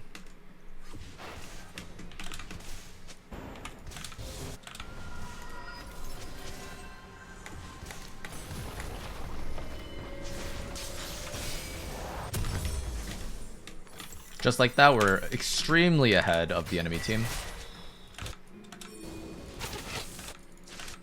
Yeah, Kayn actually went to his buff, which is fine.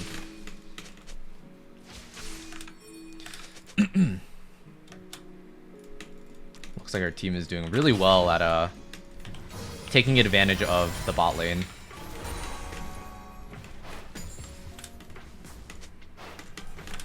see Victor right here.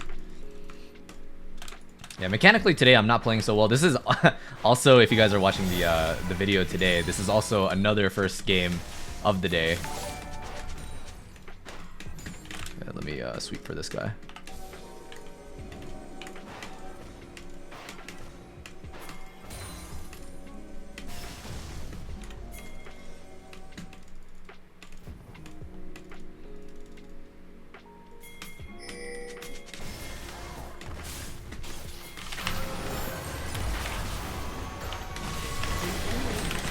Landed the charm. Good, good. My cannon. We're gonna trade for Dragon. He's gonna take Herald. We're gonna trade for Dragon.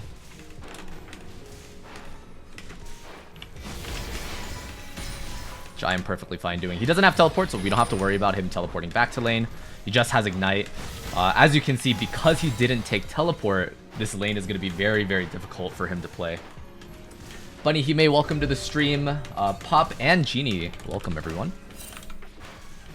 I'm going to take this last plate and then reset. Maybe even look for a bot play. Kha'Zix is resetting, so I think it's better to just play to reset.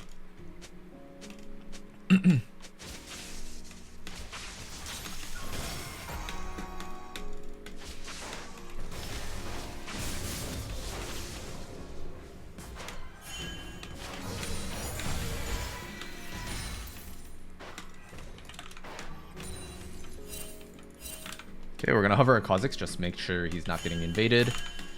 Just to make sure Victor isn't also roaming right here. He is roaming right here. Yep. So this is why we hovered that side. There's no point in hovering this side because there's no play to be made, and the Kayn can't really invade for anything there, so it wouldn't make any sense for me to walk on bot side. So this is why we decided to walk to top side over there. Okay, we could definitely take mid tower. Unless he wants to invade. If he wants to invade, then I could look with him.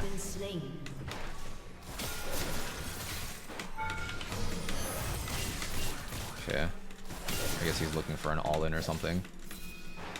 That's fine. He's taking his red buff.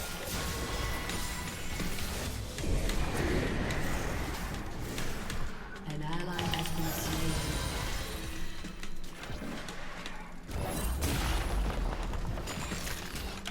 This guy's over here. I think I should be fine. I'm gonna TP back. I TP.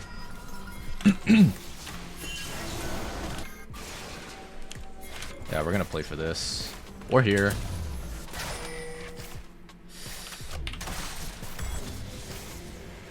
Might be a little difficult, but we'll see. You have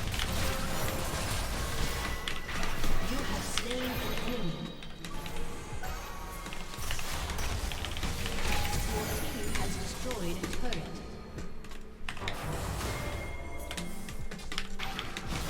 Can't go for that kill. It was a good try.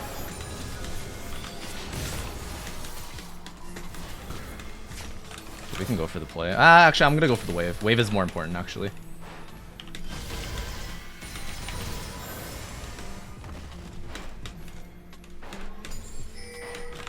I was trying to get both Ashe and the Caitlyn at the same time. However, Ashe was able to live a little bit longer than expected.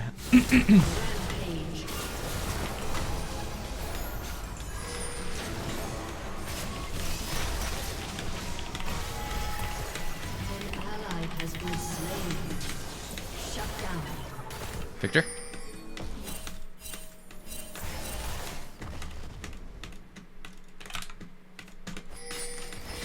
Yo, Garen. You got this, buddy. You got this, buddy. Oh my god, how is everyone alive? Good, good, good. We got him, we got him. All is good, all is good.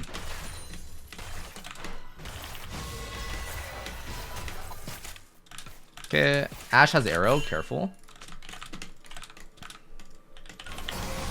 And Victor's just gonna look to push this out, so I'm just gonna actually take this while he's taking the wave, and then it's gonna crash on our tower, and it's gonna be a good timer to walk back.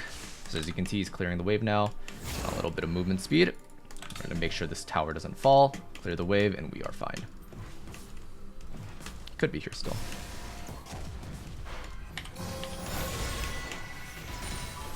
We're gonna stay for one more wave, just clear this real quick. Because we have enough mana for one more Q. That's about all I got. I have no mana. No mana. Okay, I guess we're going for it.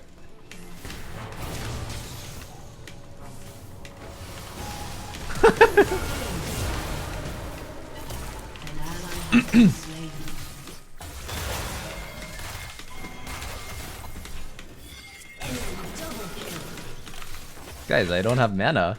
What do you expect? Let's take this.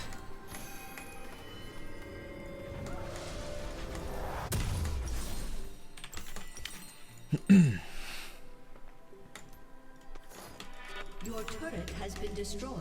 Oh my god, the Victor is 9 deaths currently. Our Kha'Zix is inting. That's not good. Our entire team actually inted. Kratz, thank you for the tier 1 as well. Welcome back. How you doing? He's dead. Oh, Guardian. Wow! Well played.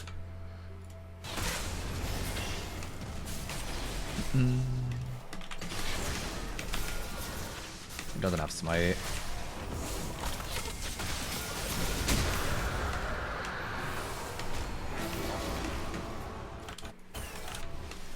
Can continue taking this wave.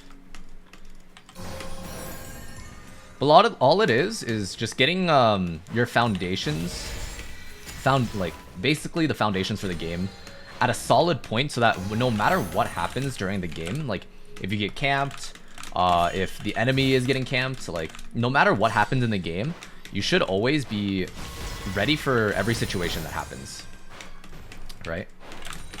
So just playing consistently is the most important part.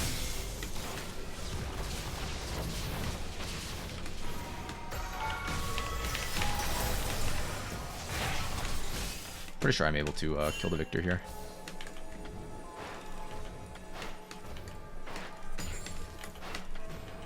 Just want to be careful of like an Ash arrow or something.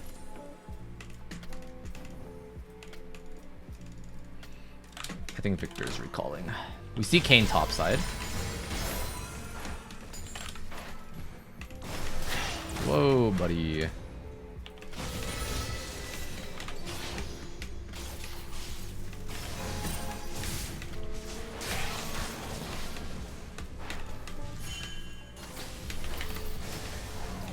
Can win for ulti. I could get Ash ulted here. Don't think I am though.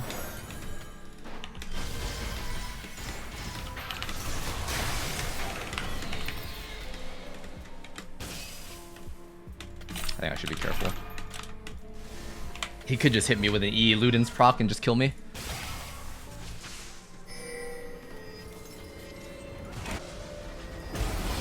Okay, I'm gonna play for top. Our what's it called? He can't be there. Your team has destroyed.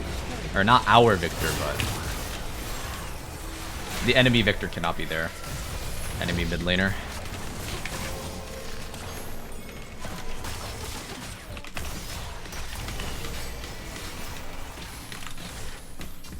I thought our team was gonna engage. I guess not. Which is fine. Can play for this. Drag is also coming up in 2 minutes.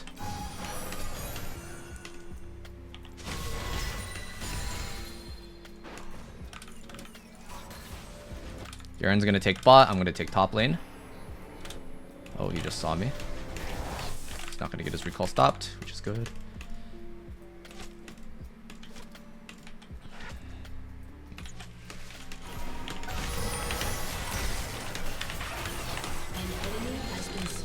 Good. Able to get the kill. Actually, I'm gonna go for this Victor. He doesn't have ulti.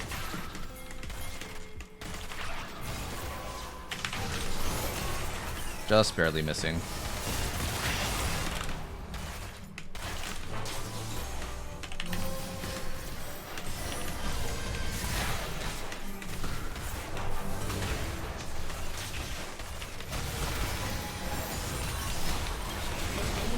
Good. Your team There's an has Ornn ulti coming in. destroyed a turret. Can play for this. There's an Ornn here.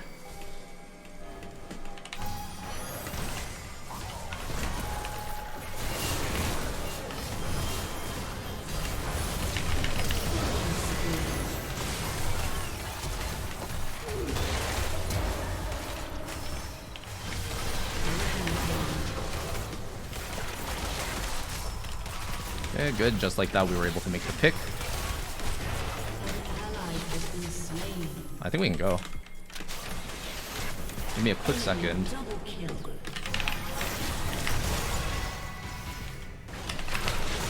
Good. Double kill. He has ulti.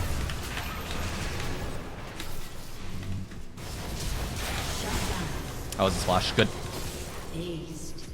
Pretty worth, in my opinion.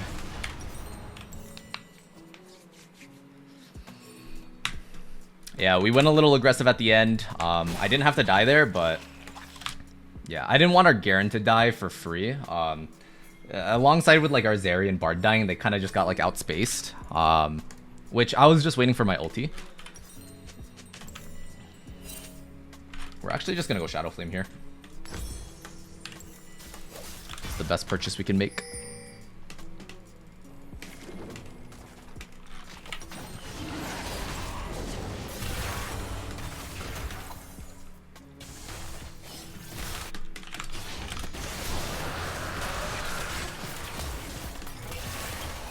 And if you guys are wondering what elo the two games that were in this guide were in, this account is in Grandmaster, but it also does play in Challenger elo here and there. Just depends on how long the queue is. This one was pretty short, so I think it is a Grandmaster game. And the other video is a Challenger game that I played. I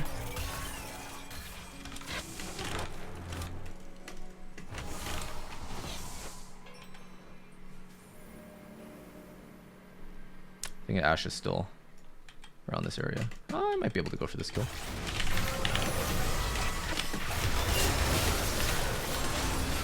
Good.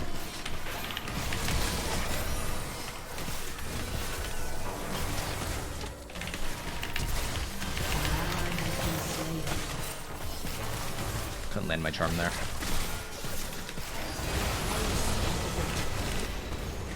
Rampage. Double kill.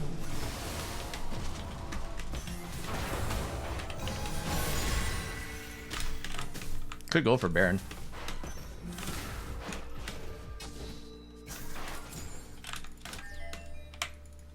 I just need 200 more gold, so I'm gonna go for Raptors here. Your team has destroyed a turret.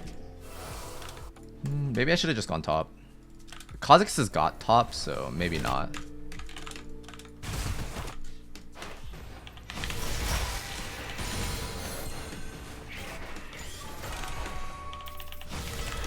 Take this, take mid. We can get control wards as well for the Baron fight. Reset, teleport back.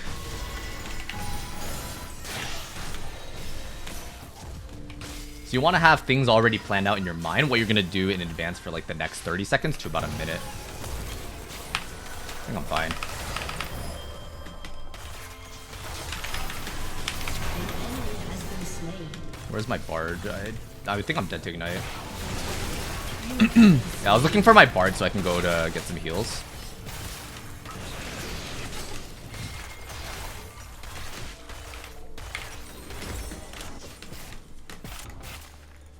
But it's okay. It happens. They use all three ultis, actually, so. I don't know about that one.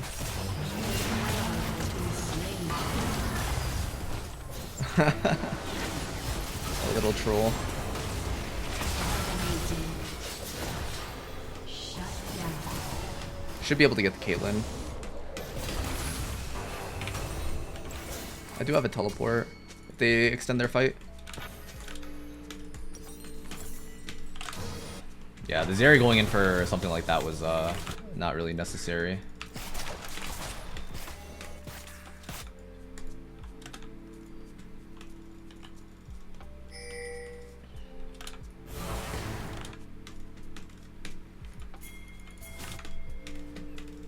I'm gonna take this wave first and then go get Scuttle.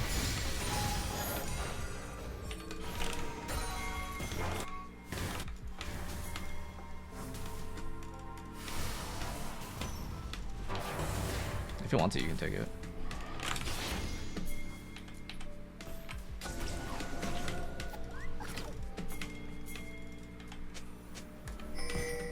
We should go.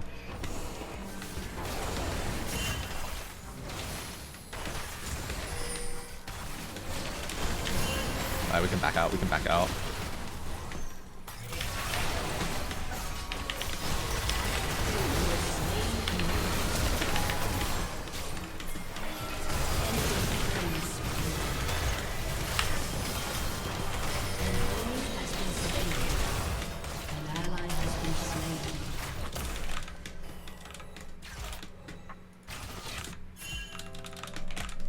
If I got hit by that Ash arrow, I would have died. Dominating. I didn't have enough burst. Close though. Your team has destroyed a turret.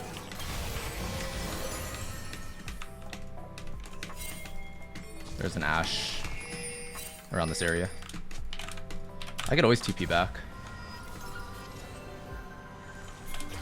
I'm gonna set my ward here so I can teleport back.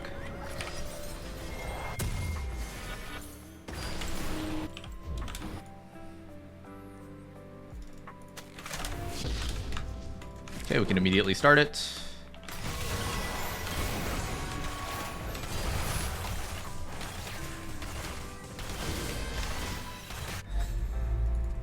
Can just rush, no big deal. Okay, we want to play for these two. Garen can play for bot, that's perfectly fine. We just want to be playing for mid and... Ooh, that's good, that's good. Kill him. Oh, the double! It's on me.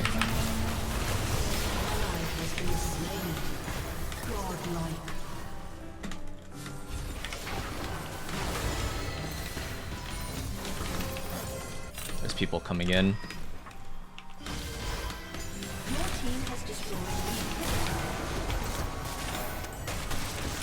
Make sure our Bard doesn't die. Our Garen is doing a really good split push right now.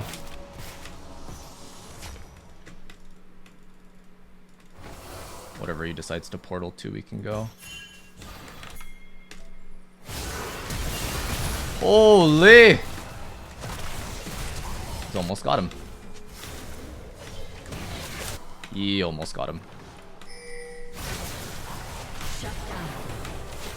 I don't think our Bard should have gone.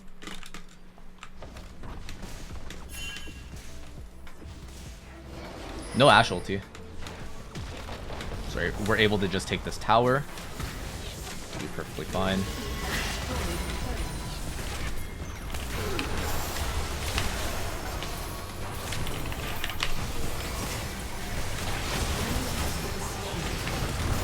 Oh, that's not good.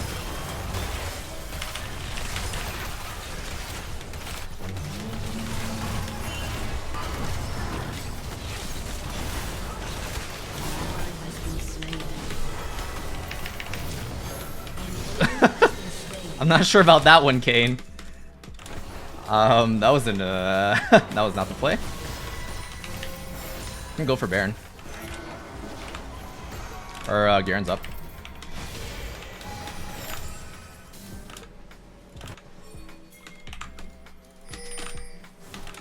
Garen's alive, please.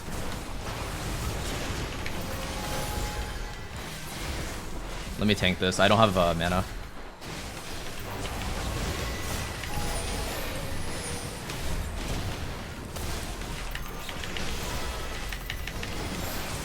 Okay, good. Able to take it real quick.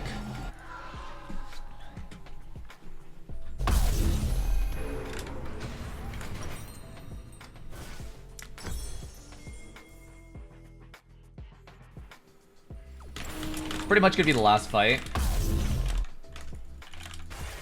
An enemy has been slain. Nice, we got the victor kill. And at this point, we don't even need Elder Dragon. We can just push mid, and someone has to reply to... someone has to respond to bot lane while Garen has top lane with Hullbreaker. So basically, we do have... we can do a 1-3-1 split, and we just win the game. So at this point, we don't even need to know how the game is going to play out mechanically to know what's going to happen in the game. Right? So it just doesn't really matter.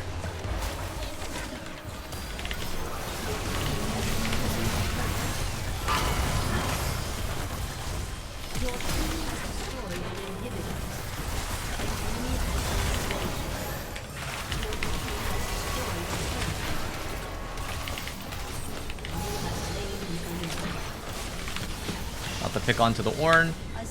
Garen just wins. So like even if we lost the team fight, as you can see, it doesn't matter. There are too many minions. Garen got the kill. And so that is how you are going to be playing the Victor lane, except with all the camping that happened this game. That one it is what it is. And I got pretty lucky with my team being able to recognize that Victor didn't have flash or teleport. But it's always seeing what advantages you can take when summoners are down, or if he didn't take teleport, seeing what plays you can make around the map. And as you can see, I did cover around my Kha'Zix quite a bit and followed with my support for plays here and there. So hopefully that helped you guys out, and thanks so much for watching. Alright, so getting into matchups, we're going to be talking about every single Ahri matchup that I've come across in the mid lane. And we're going to be telling you how exactly I would play it out, what runes to build against it, and things like that. Generally, once we get more into clumping champions into the same type of categories, it's going to be a lot easier to see what to do against specific champions. Builds will become a lot more simpler, and runes will also become a lot more simpler in terms of groups of champions. Playstyle will be the main defining factor against each champion. So first off, we have Aatrox. I don't play against Aatrox much in the mid lane. However, if you ever do come across an Aatrox, he does have a lot of sustain, especially with the new durability patch. If you were going to go against Aatrox, I would highly recommend just going for very, very quick early trades, especially level 1 through 3. If you take Ignite, you should be able to solo kill the Aatrox before he's able to scale up into his power spikes and get healing, sustain off the lane, etc, etc.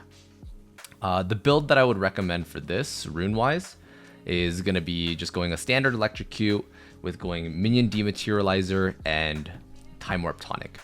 Generally, if you are going to be playing against more early game aggressive, that's the rune page you're going to be wanting to run. Next, we have Ahri. If you do play a normal game and you happen to go and play the mirror matchup basically against Ahri, I actually don't have much experience with this, but we will theory craft this right now. Against Ahri, the biggest thing is Mercury Treads are one of her biggest weaknesses. So if you do go against an Ahri, and let's say for example they have an AP jungler as well, definitely buy Merc Treads, because that's going to be the best thing you can purchase. That's going to be the most beneficial against her. Next, you can build standard items as well. If you decide to go Ludens, that's perfectly fine. Most likely the enemy Ahri will not build magic resist, so you can build Ludens. Electrocute is perfectly fine rune-wise. And yeah, just playing standard. You could also go Banshees. I don't think it's needed. And for the most part, even building Shadow Flame is completely viable against Ahri. You're basically mirror matchup. The way you want to be playing this lane is you're going to be spacing out the charms. The person that's able to dodge the charm first is going to be the one that wins. So if you're able to space out charms, space out Q, and make sure to dodge her charm if she ulti charms, you can also counter that with an ulti sideways as well. So if you decide to all in on Ahri, make sure that she does not expect it, because if she charms, or if she flashes your charm, or if she ultis away and dodges your charm, you are going to be way more in danger than she is. So keep that in mind. The next matchup here is Akali. Akali is pretty skill matchup dependent, with a little bit of an advantage towards you. The reason why you have an advantage is because you have a range advantage against Akali, but she does scale up more towards like level 4 through 6.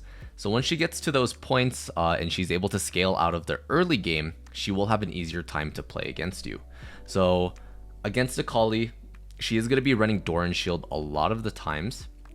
If you can get an early kill onto the Akali or force her to miss a lot of minions, you should be better off scaling into the mid game. If you go against Akali, I highly recommend going scaling items, mainly because Akali will just completely outscale you and outduel you, and you'll never be able to match her if you don't go an item such as Rabadon's. Early game Corrupting Potion is pretty necessary against Akali so that you can get some good trades. However, if you don't want to trade against her, you want to play very passive and let her scale, which you can. Doran's Ring into a more scaling build is what I would recommend. If you do play against Akali, you can run Liandry's as well. She is kind of a slippery target, so Liandry will help you tack on some of that damage that will be hard to land abilities on her in the first place. The rune page that I would recommend for Akali is going to be either Ahri. Summon Ahri is actually a very common one that I like to run against melee champions, especially if I'm looking to get early game trades. The main reason for this is because Summon Ahri also procs on auto attacks, and W keeps you safe from not committing too much of a trade. If you do decide to go Electrocute, you can auto WQ for a very quick, easy combo, or if you do land a charm if she is wide open, you can get some good damage off onto Akali. Just remember that if you do run Summon Ahri and she runs Doran's Shield, she can sustain a lot of the damage that you put out and scale into the mid game. So be very careful about running Summon Ahri if you are not getting the early game pressure and getting the kill onto the Akali. Next we have Anivia. Anivia, a lot of the time, some people will have troubles with her, but a lot of the times, like, if you play the matchup correctly, Anivia is a very easy matchup. Her Q is pretty fast. They changed that previously. I believe it was like season 10 or 11. They increased the Q projectile speed, so it is a little bit faster, but you do have your W to always dodge the Q. So you want to be dodging side to side. You don't want to be dodging back and forth, like towards the Anivia and then away from the Anivia. That is a big no. You will get hit by Q, she'll wall you, and then you'll get hit by it. Pre-6, you can win trades against Anivia almost every single time as long as you don't get hit by the Q. And because of her very low base stats, if you do land one charm, you can all in her. You just have to be careful about her passive. So if you do decide to all in an Anivia, be sure that you have a jungler ready or a support available next to you to be able to finish off the kill. Otherwise, you're going to use all of your cooldowns and you're not going to have damage to kill the egg afterwards. Standard runes for Anivia, Electrocute is perfectly fine. Scaling is good into Anivia. However, if you want that early pressure, you can go something like Shadow Flame to take advantage of Anivia not having any good magic resist or HP in her kit. Next up, we have Annie. Annie is an interesting case because previously she used to be a very difficult matchup, especially because of how much damage was in the game pre-durability patch, which was patch 12.10. But now with the durability patch, Annie is very easy to be able to get through the laning phase without being in too much danger. So a lot of the times, let's say previously in the patches, you would be in danger 50 to 70% of the time of laning phase. Now it's actually reduced down to more like 25 to 50% if you play it poorly. So you are a lot safer in the lanes. And the biggest thing about Annie is that she has very poor wave clear. And Ahri, on the other hand, has very good wave clear. So then in that case, you'd be able to push the waves, get the advantage, get the priority in your lane, and be able to move and help your team before Annie can move. So you don't even have to particularly 1v1 the Annie. You can just be up in CS, farm it faster, move to your teammates quicker than she does, and you should be able to win out on the macro game. Against Annie, I would recommend definitely running Merc Treads if there is a second jungler that is AP damage on the enemy team. However, if there isn't, you can opt to run Banshee's Veil, second item after you get your mythic. Everfrost is going to be very good against Annie. I highly recommend it because the 250 extra HP is going to help you not get bursted and get one shot by the Annie Flash Tibbers combo or something like that. Here we have Aurelion Sol. Aurelion Sol is actually not seen too much in the meta from where I play. All right, up in higher elos, we don't see Aurelion Sol too often, but for the most part, he is going to be able to out-roam you. So what you want to be able to do is you either out-trade him or push the lane equally as quickly as the A-Sol does. So he is going to be wanting to push the lane quite often, and if he ever decides to go in for a trade with his Q, you can always dodge it with your W movement speed. It gives you 40% movement speed decaying over 2 seconds, so like I said previously with like the Anivia, dodge it side to side, do not dodge it back and forth. Standard runes will also apply against Aurelion Sol, just look for quick short burst trades. Next we have Azir. Azir is going to be a pretty difficult matchup, mainly because he can run Summon Ahri, he can run Comet. If he does run Conquer, he is looking to scale into the mid game, but majority of the time, a lot of Azir players are going to look to get that early game advantage. So in that case, I would highly recommend going Corrupting Potion into this matchup. Corrupting Potion, if you guys didn't know, is going to be a lot of the times for trade matchups or matchups that you need the sustain for when you come back to late a second time, third time, etc., etc.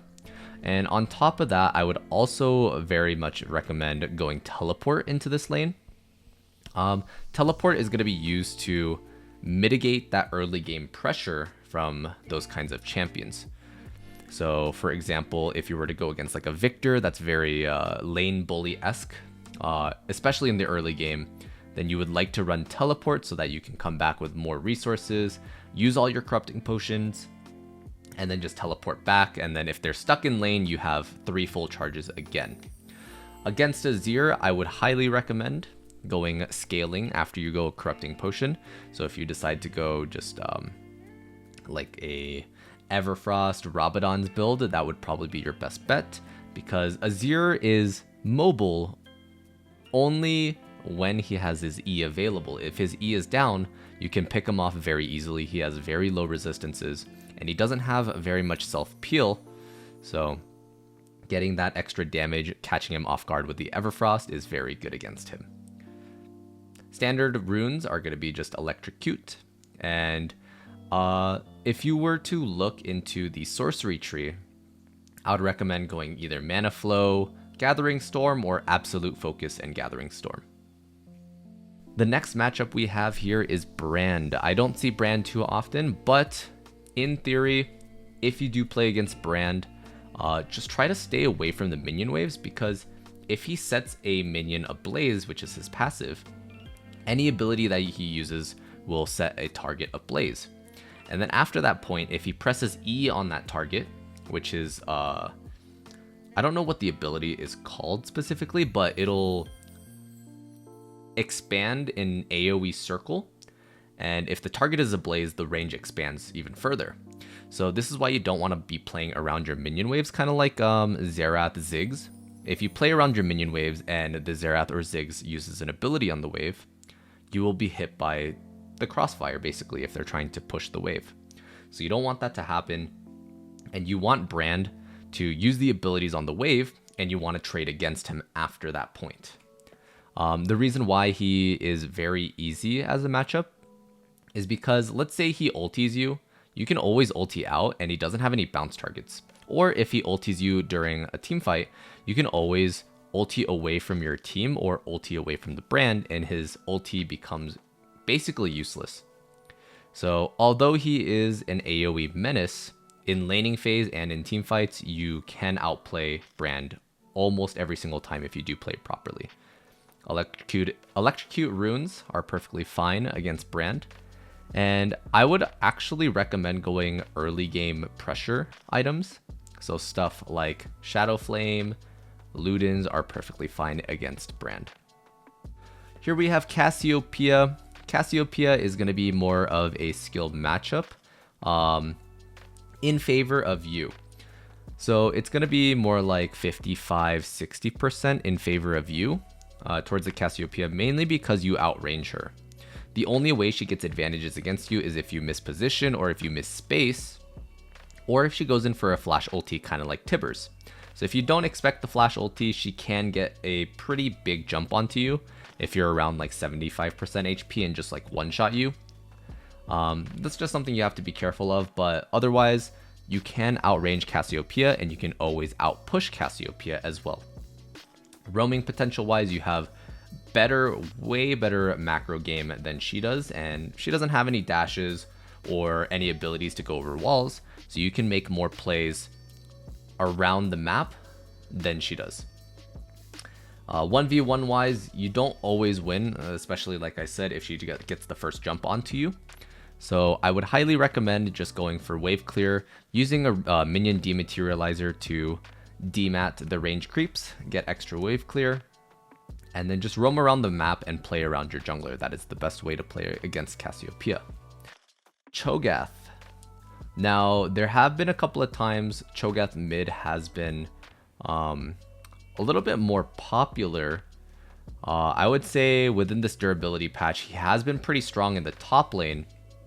But if he were to come down to mid lane, the best opportunity you have against a Cho'Gath is to run early game runes, getting that Time Warp Tonic, going Inspiration Tree, and then trying to get an early kill between level 1 and 3 if you take Ignite. The biggest weakness Cho'Gath has is that he's very clunky, and you have a lot of mobility to be able to dodge out on his Q and his Vorpal Blades, which is his auto attack E.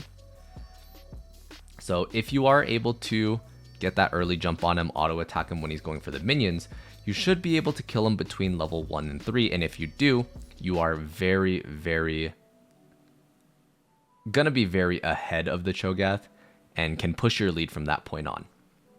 Corki kind of has the same issue of Cho'Gath, where his early game is very weak, and a lot of the times Corki will run teleport.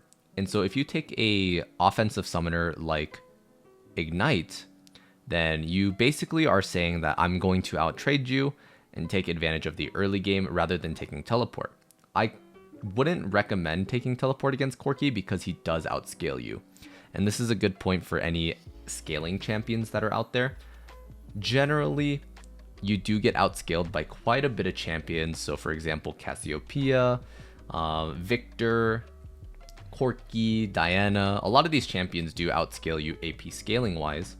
So I personally like to take the initiative and take Ignite, go a little bit more aggressive, take advantage of their bad early game. So if you were to go against a champion that is more towards late game scaling, look to get a lot more early pressure. Now, it depends on the matchup. Corki is going to be one of those matchups where it's going to be a lot easier to take advantage of that because his early game is not as good. So take early game runes, take Ignite, and look to maybe even go magic penetration builds. Diana in the mid lane. You do outrange her, but she does have pretty good sustain with her W and shielding ability, so you have to be careful about when you use your combos against her. Against Diana, you can space her Q with your W. You can always dodge her Q with your W, and a lot of the times, the matchup is pretty good and in your favor as long as you don't get jumped on Diana without expecting it. The reason for this is if you have vision of Diana, her E is a dash towards you, and you can always counter that with a charm. If you stop her dash mid-air, it goes on cooldown. Same thing with Aurelia. If you charm Aurelia when she's in the middle of her dash, it actually puts the ability on cooldown. Even if Diana lands a Q and goes for the E, it'll go on cooldown. Therefore, if you're able to stop that and charm, you will be outside of the range of ulti if you ulti out as well. So you have a lot of defensive capabilities against Diana and safety measures to play against her. Wave clear wise, you guys will have about the same wave clear towards mid game. And the only big thing that I would say about Diana is if she plays too aggressive, you can win out on the trades. You can take advantage of early pressure and get some good kills onto the Diana with your jungler because she doesn't have any dashes to actually escape, only a flash early game. Against Diana, I would recommend Electrocute for quick burst. However, you can run Ahri because she is a melee champion, and you can get a lot of skirmishes in between her W cooldowns. Just note that if you do take Ahri, she will be outscaling you quite a bit, and taking advantage of that early game is not always guaranteed. So if you want a little bit more guaranteed stability towards the mid game, I would recommend going Electrocute. Now let's talk about Echo in the mid lane. Echo is an interesting case because early game he has some okay trades, especially if he lands a Q onto you and then an E hits his passive, then he can definitely outtrade you. However, you do have the range advantage, so if Echo decides to use Q on the minion wave, he only has E to be able to trade. Use that as an advantage to be able to trade against Echo quite effectively when he's not expecting it. If he ever just randomly just Qs the minion wave just to get damage on it, always look to trade back. Against Echo, I would highly recommend going Electrocute, mainly because once he starts getting his ulti, if you don't one-shot him fast enough with your team, he will be able to ulti out of sticky situations, and going Ahri is not really going to help you with that. It's going to be pretty easy for Echo to actually time his ulti a little bit easier to get out of those sticky situations. So if you run Electrocute, you can get a lot more burst and play against him a lot more effectively if you do. In terms of how to play against Echo, he will just be auto-clearing minion waves. Once he starts getting to about level 5 and level 7, he's just going to start auto-pushing the waves and looking to get jumps on the enemy, or basically your team. He's going to be looking for roams. He's going to be looking for real quick picks against you with his W. So you just got to be careful of that. And look to Everfrost and Charm combo him at the same time. So don't layer it at the same time, but like layer the CC one after another. So Everfrost and then Charm, look to full combo. And you should be able to deal with Echo pretty easily. The HP on Everfrost will help you out with his damage. Ezreal in the mid lane is actually not common, but I have seen him a couple of times, so I am going to talk about him a little bit here. He's a pretty easy matchup, so I would definitely recommend going Ignite, and early game you kind of don't want to walk up towards him. You just want to play and farm up the minion waves like normal. But once you start hitting like level 3 to level 6, you can start using your Charm QW combo into ulti eventually, because if you do land a Charm, let's say in theory you land a Charm, you get a full combo off, Ezreal E's away, but you already have an ulti charge as well. Now what does Ezreal have? Ezreal has Flash, but you have 2 more charges. So he has Flash, he uses it, you use ulti, now you have 1 more charge of ulti. If you keep chasing him down and you have Ignite, your ability cooldowns are going to come up by the time your last ulti cooldown, or by the last ulti charge is going to like about to run out. So you can use your last ulti charge, get very close to him. He does not have any mobility abilities left. He does not have a dash. He doesn't have arcane shift. He doesn't have flash anymore. You ulti right in his face. You press charm, do another full combo, and he should die. Almost 90% of the time, this should work. The only times it shouldn't is if the enemy jungler is nearby and you miss all your abilities. So in that case, I would say Ezreal is a very easy matchup. Try not to trade against him level 1 because he can outspace you with Q. And that's about it. Very easy matchup. Take Electrocute against him.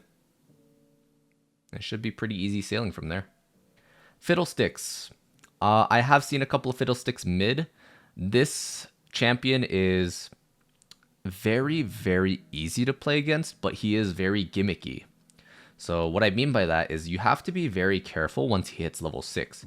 When he's out of vision, if you let him scale to level 6 and he's out of vision, there are very, very high possibilities that he's just going to ulti you and one-shot you.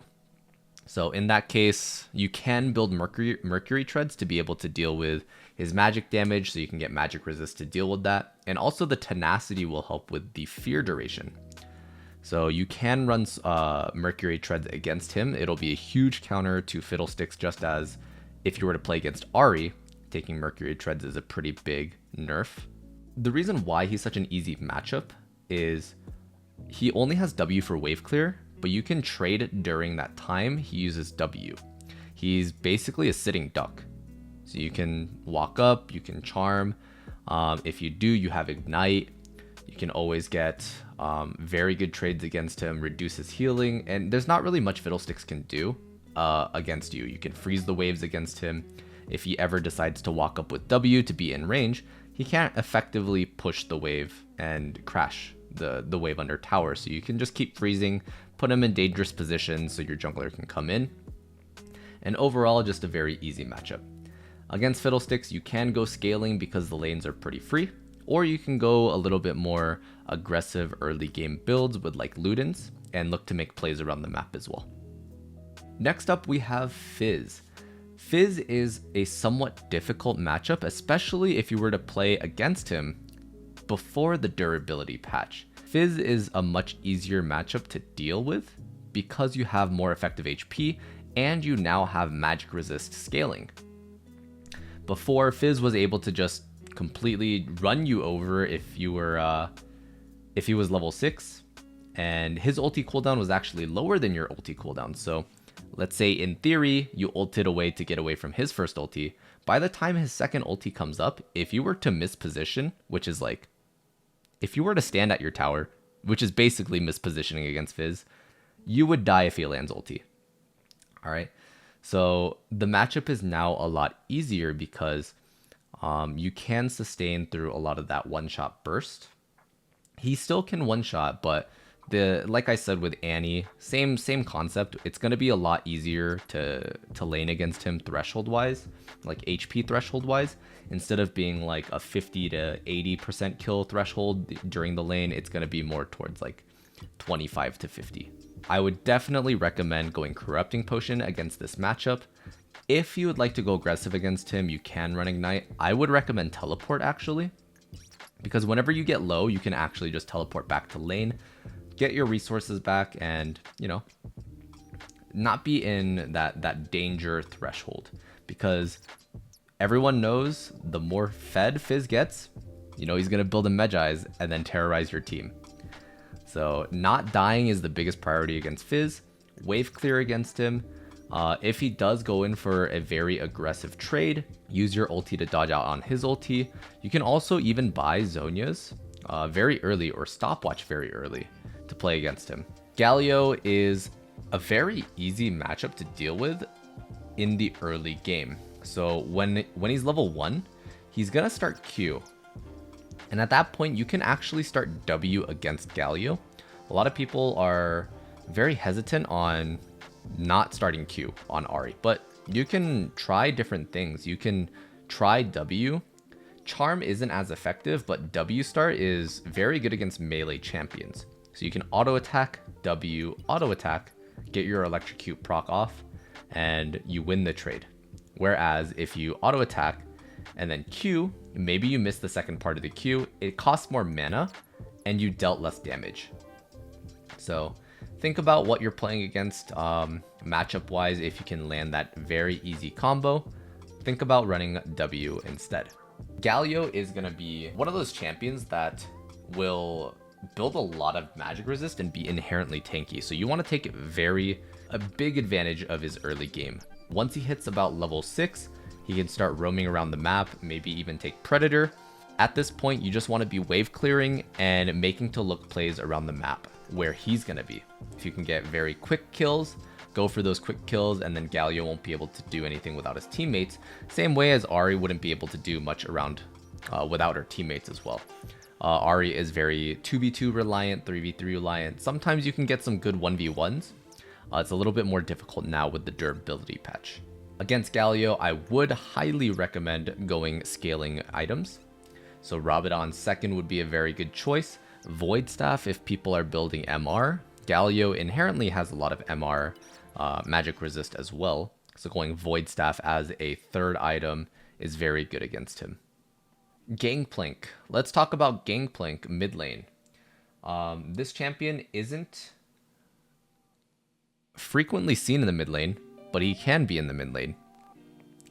this champion is not okay. You will lose almost every single trade, kind of like against Akshan. If you were to ever play against Akshan early game, just don't trade against him. Same thing with GP. He can just press Q against you the entire time and you just will lose trades. The only thing that I found effective against Gangplank is to be equally as aggressive and run Ahri and hope that both of you guys get really low and that your junglers come. This matchup is very and extremely difficult to play against, especially if you play against a good GP. He has oranges, he has barrels, he has Q for consistent trades. It's just not a good time. So don't feel bad if you get dumpstered by a GP. I've been getting dumpstered quite a bit as well by mid GPs here and there. So it's not your fault. It's just how the champion works. The biggest thing I would recommend, taking Ahri, Corrupting Potion, maybe even Teleport against this matchup, just so that you can sustain and farm up until the mid game, so you can make plays around the map. Garen. A lot of times you won't see Garen mid lane. However, if you do, Garen is a very easy matchup early game because he can't really do anything, and he's always in minion auto range. So you can always get very good trades against him. However, if he does start scaling into about level 7 plus, you are going to have a difficult time killing Garen, mainly because he can just build Merc Treads and run you over. With that being said, you can take advantage of his very weak early laning phase by going Ignite and even maybe Ahri if you'd like. I think Electrocute is perfectly fine against Garen because it gives you pretty good scaling. What I would recommend is if he decides to not go Merc Treads, you can go early Magic Penetration. So stuff like Sork Boots, Ludens, Shadow Flame, things like that, and you should be able to actually surprisingly one-shot Garen before maybe even level 11. If you do decide to go a little bit more scaling, Garen is going to be able to out-farm you, so you have to be careful of that. And if he does out-farm, he will become quite a force to reckon with, especially because he's going to be running down your teammates. You can't really stop him, so just keep that in mind and take advantage of his early game. Gragas, he's been kind of hurt by the durability patch, so he has been getting buffs to deal a little bit more damage. And the biggest thing against Gragas is if you're ever out of the way from your minions, Gragas will use that opportunity to look for an all-in combo, just as you would with like Annie. If you're playing Annie or Fizz, you're probably looking at the target and being like, okay, if they're 75% HP and I land this ulti, I could probably kill them. So same thing with Gragas, he can E flash and then like barrel ultimate combo you. So be very careful of that. The biggest thing that you need to be worried about against Gragas in the mid lane is that his Q poke is actually extremely strong, especially against Ahri. Yeah, you have lower magic resist stats. The HP is also lower on Ahri than most champions, so Gragas can set up for very easy kills against you. So what you want to be looking for is whenever he's going for minions and auto attacks, use your Q to be able to chunk him down. Once you get him low enough, you can look for an all-in against Gragas when you're pretty healthy, just so that he can't get a reverse kill onto you. Okay.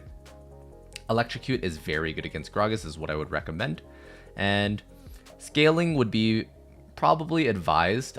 You could also even consider going Banshee's Veil against Gragas because he deals so much raw AP damage, and a lot of the times he doesn't build magic penetration, just purely for one shot in this durability patch.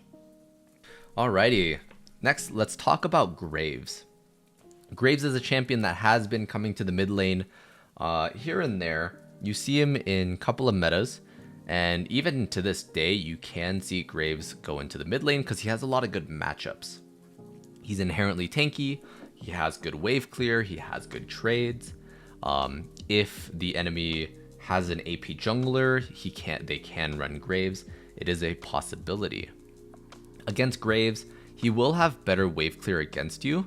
So the biggest thing you can do against him is just wave clear equally when it crashes onto your tower, or you can look to just trade against him and just farm minions under your tower when you get the chance. Now, that's completely up to you and based on how mechanically well you can play. Just note that if you stand on top of the minion waves, to kind of dodge his auto attacks, he can press Q and get the return Q damage onto you, so just be very careful of that. That is a lot of damage from Graves. The biggest combo that you're going to be using against him is going to be auto attack WQ, because he is going to be short range, and that's going to be able to proc your electrocute and get him lower into the laning phase. And during that point, a lot of the times Graves will just mindlessly push waves. If you're able to get him to a threshold where he's lower, your jungler can come in and look for a good gank opportunity onto the Graves while you softened him up and his HP is a lot lower. So against Graves, electrocute is very good. Take corrupting potion against him. If you're looking to just farm, just take Doran's ring and just play very standard. Build whatever you feel like is good for the game. I personally would probably recommend Everfrost against Graves, because he's just inherently tanky. And just see feel the game out and build what you think is good for the game. Gwen mid lane. Gwen hasn't been mid lane for quite some time, but if she is ever in your game, Gwen has very, very deadly Q pressure. And anytime she decides to dash forward towards you, always use your W to dash side to side, kind of diagonally. The reason why you want to do this is because if she presses Q onto you, she has max stacks of her passive, she can deal a lot of true damage. So if you are able to dash, not dash, but like avoid this ability diagonally, then a lot of her potential damage will be mitigated. Against Gwen, you have pretty good wave clear. I would say you guys have about equal wave clear against each other. And be careful about all-inning Gwen because of her W. She has an invulnerability shroud, so that if anybody is outside the shroud, nobody that is outside the shroud can damage her. So for example, if Karthus were to ulti outside of that circle, Karthus ulti would not deal any damage. Same thing with Charm. If you were to charm outside of the circle, your charm would not land. So let's say you charm Q'd and ultied, but you're outside of the circle, none of that would do any damage. So be very, very careful about when you all in Gwen. You can all in her, just be aware of her W timings. Against her ulti as well, Gwen has to auto attack a target to be able to get the next charge of her ulti. You can always outrun Gwen with ultis over the wall, just ulting out of the situation. So you can escape her all in. That is one thing that you can do against Gwen. And against her, I would probably run very scaling builds. So you can go Absolute Focus, you can go Gathering Storm, and Electrocute is perfectly fine with this lane as well. Heimerdinger. I know a lot of people have mentioned that they have trouble against Heimerdinger, mainly because his turrets just kind of auto push the wave, or he just kind of wins out on the trades. And the biggest tip that I have for playing against Heimerdinger is whenever you play against him and wave clear, try to line up your Q to hit as many towers as possible, as many of his turrets as possible, while pushing the minion wave as well.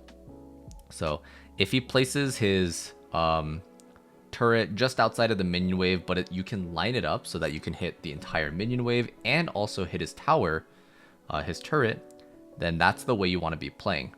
Playing into his tower range is very, very dangerous, because if he lands his E, which is his bomb, the turrets can then all target you and deal that zap damage, and you don't want that.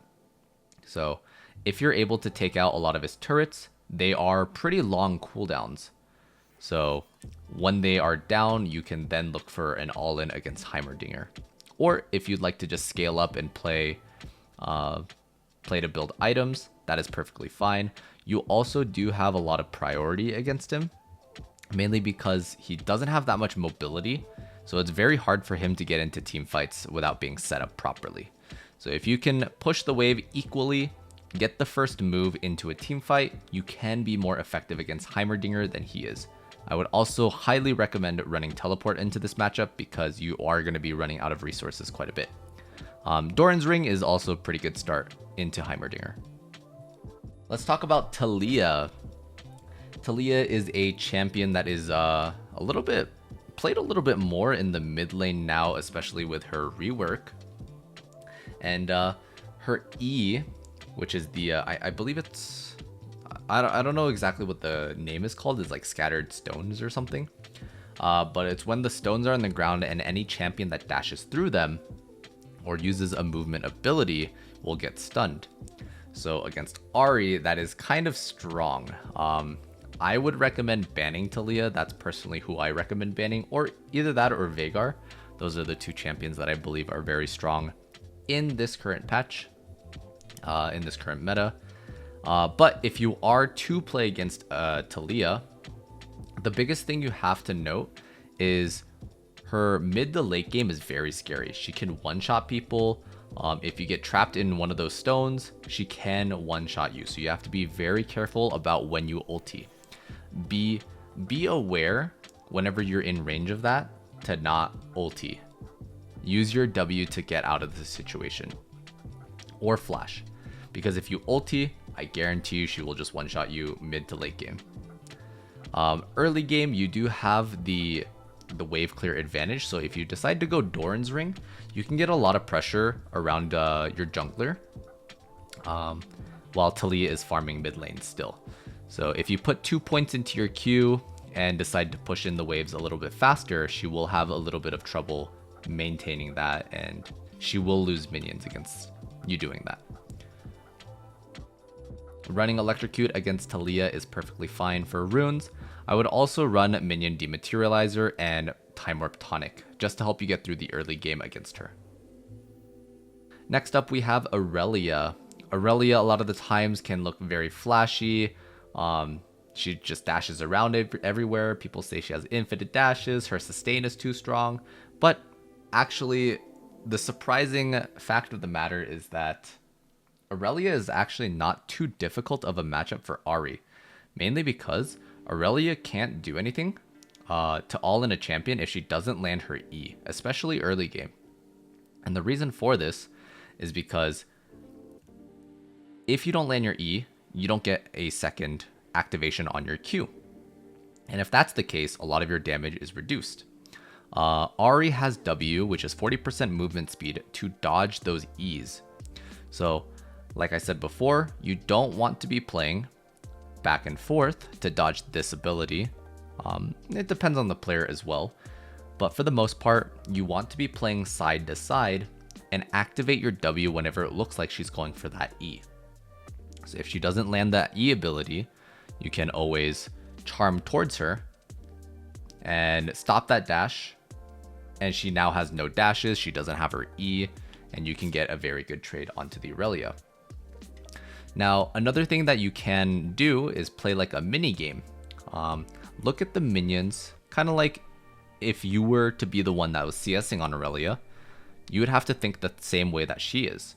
Look at the minions that are available to Q and reset, get your passive up on Aurelia. That's the exact same way that you're going to be thinking, except as the opponent. Now, if you were to do that, then you can kind of think about where she's going to Q. Can I charm to stop her dash? Can I get a good trade off when she does this? Can I Q in this location? So there's a lot of zoning that you can do with Ahri and still be safe while dodging with your W against Aurelia. She has a very tough time dealing with a lot of your abilities, especially if you are throwing skill shots at your own minions, right? Because she's not behind her minions, your skill shots can actually land onto Aurelia. So you can still be safe, you can throw out skill shots, you can win the trades. Your ulti you can always dodge out on E, ulti you can always dodge out on her ulti. It's always about being able to react to her abilities, so you will have to mechanically play a little bit better than normal, rather than just having strategy. Against Aurelia, I personally like to go Ahri, summon Ahri with Corrupting Potion start. This way I can take advantage of her early game, go Liandry's as the first item, and maybe even Cosmic Drive as the second. And just being able to kite out Aurelia during these fights and have more mobility than her and movement speed really helps out playing against Aurelia just being Aurelia and auto-attacking you to death.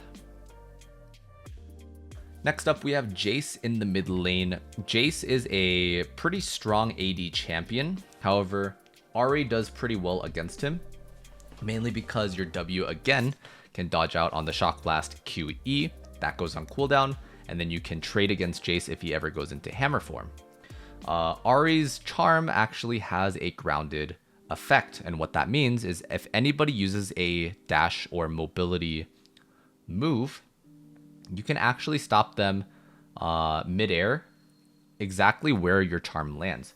So Jace's Q in hammer form, you know, that to the skies front flip somersault thing that he does, and then he like throws the hammer down onto you, that is considered a movement ability. So if he misses his QE in cannon form and then goes into trade with his Q in hammer form, then you can stop his Q from ever dealing damage to you if you land the charm before it hits you. You can also stop it by, you can also stop the hammer form damage by ulting away when he presses Q as well. So there's a lot of mechanical things you can do against Jace that wins you the trade. A lot of Ahri's kit helps you win 1v1s if you play it properly against these champions. Against Jace, I do recommend going early magic penetration if he's not running MR. So that way you can be able to trade against him effectively and take over the early to mid game. Next up, we have Kai'Sa in the mid lane. There was a time where Kai'Sa was being played quite a bit as AP with Hail of Blades. You saw Faker do it, you saw Chovy do it, you saw basically every pro player run AP Kai'Sa and just deal absolute nuke damages. Kind of like how Zeri is now. Yeah, Kai'Sa, if she does run Hail of Blades, you do not want to take that trade against her. If she presses E, auto attacks you, Qs, you will lose the trade. So instead, you want to just be playing for the minion wave, playing a little bit safer. Ignite is perfectly fine, and Teleport is also perfectly fine. If you want to play a little bit more passive, if you feel like you're not mechanically playing well, or you feel like you're not a mechanical player, Teleport is perfectly fine so you can catch those minion waves and not get behind. Now, if you're feeling a little bit risky and you want to go for that outplay potential against Kai'Sa, you do outrange her with E and Q. So if she ever does step up into range of your Q or your E, you can look to outtrade against her. Just don't be in auto attack range because you will lose the fight. Next up, we have Karma. Karma is going to be one of those champions that can just outtrade you just by pressing Q and just play perfectly safe within the lane because she has E for a shield plus movement speed and W for self peel. Now against Karma, I would recommend taking Teleport. Ignite isn't going to do you as much in terms of the lane. There's not really many opportunities that you can get against Karma. So playing for the minion wave, getting the wave clear, scaling up against her, and building Rabadons as a second or first item is very, very effective against her. Karma will just try to outtrade you and be more effective towards mid game. However, if you do build Rabadons, you can outscale the Karma. Next up, we have Karthus in the mid lane. There are some times where I do see Karthus in the mid lane. If it's like a triple AD composition on the enemy team, top lane is AD, jungle is AD, and then they have an ADC. Sometimes they can run Karthus, and he will be a very, very big threat if you allow him to farm. Now, with that being said, Karthus will completely outscale you and your entire team. He can just suicide into team fights, win the fights. So what you want to be doing here is looking to take advantage of his weak early game and making plays around with your jungle to be able to shut him down. Kind of like the same way Kassadin is if you don't shut him down early game, he can just completely take over the game. So I would not try to compete in scaling against Karthus. Look to go Corrupting Potion and maybe even Magic Penetration just to force him to build a Magic Resist. That'll be less effective on him because he wants to be building raw AP stats and even Magic Penetration himself. So if you were able to one-shot him before the fights even start and before he's able to walk into your team, you should be able to win the game just by doing that. Next up, we have Kassadin. I hate this champion. Um, mainly because it's not just on you to be able to shut him down. It does require your jungle to kind of help you with this, because he can play very safe. He can play very safe, scale up. It doesn't require much to be effective with him and hit level 11, especially in the new durability patch. There's a lot of champions like this now with like Kassadin, Kale. You see a lot of these champions just scaling up to level 16, taking over the game and ending it. So if you were to play against Kassadin, I would highly recommend freezing waves against Kassadin. Mainly because if you freeze the wave pre-level 6, he doesn't have as good of wave clear as other champions. So the only way he would be able to break that freeze if you freeze it early game is if he calls his jungler over. Now, at the same time, if you call your jungler over when you're freezing the minion wave, Kassadin doesn't have any mobility abilities to be able to escape a gank. He will have to burn flash if he wants to live, and even in those kinds of situations, if he's far enough, you will be able to catch up to him and maybe even look for a charm. So biggest thing against Kassadin is don't try to scale against him. Try to get as much early advantage as possible. Hope to God that your jungler knows how to play the game. Communicate with your jungler to shut down Kassadin, and good luck. That's all I can say. Katarina. Katarina is actually one of those champions that if you don't know how to play against her, if you don't know what your strategy is against her, she will seem like the most broken champion ever. However, with Ahri, you have a lot of mobility and movement speed so that you can play around her damage. The biggest thing against Katarina is you don't want to be inside of her ulti range, and you don't want to be playing on top of daggers. So any way you can, don't get hit by the daggers, like the passive daggers that are on the ground. And you can always ulti away from her ulti. Make sure to save charm as well if she is a high priority target. Early game, you are going to be running Corrupting Potion. You don't want to be pushing the wave too like quickly. You want to stack about maybe 2 to 3 waves and make sure you are punishing Katarina for walking up if she ever goes for CS. Early game is going to be very good against Katarina. Magic Penetration is very good. Electrocute is also perfectly fine against her. Next up, we have Kale in the mid lane. Kale is one of those champions that can also scale up like Kassadin. However, she is not as bad as Kassadin, mainly because he doesn't... Kale doesn't have magic resist scaling, kind of like how Kassadin does. She is one of those champions that can take over the game. However, she can be dealt with solo. You can solo kill the Kale, and it doesn't take too much. You have better wave clear than her. You have better 1v1 potential. If you don't like the fight, you can always ulti away. Just look to get early Sork boots, maybe even Ludens. Look to get those 1v1s in, or maybe even dives with your jungler against the Kale because you do have better wave clear. And look to make plays around the map. Don't leave your lane too long though, because if you do, Kale can just push waves, maybe even 3 waves, 4 waves, take your tower. That's not what you want. That is accelerating her game, and you want to shut her down as much as possible early game. For the Kennen matchup, Kennen is going to be one of those champions that can completely outtrade you and also dodge your abilities quite often. So what you want to do against Kennen is play outside of basically max range charm, and always stand behind your minions so you don't get hit by Kennen Q. If you do get hit by Kennen Q, he can look to all in you at level 6. Be very careful of that. Early game, just stand behind your minions, auto attack him, make sure to go for WQs, auto attacks, electrocute, quick short trades. Do not get hit by Q. If you get hit by Q, you will get out traded, and that's about it. Be a little bit patient with your charm as well, because it's going to be very difficult to ulti in and then charm. Kennen is going to be able to react, press E, and dodge your charm. So be a little creative with that. Maybe build Everfrost, ulti Everfrost so he's slowed once he comes out of his E, which is his like movement speed spark thing. Man, I really don't know ability names. This is kind of a problem. Anyways, If you ulti Everfrost, he comes out of that, then you can look for a charm because he doesn't have that extra mobility, extra movement speed. Be careful with Kennen ulti. You can always ulti out of his ulti. And yeah, just be very careful of team fights. Your 1v1 and 1v2s are very good against him, but 5v5s are very dangerous with Kennen. So try to isolate those fights and make sure that you have good situations where you can take advantage of. Let's talk about mid lane Kindred.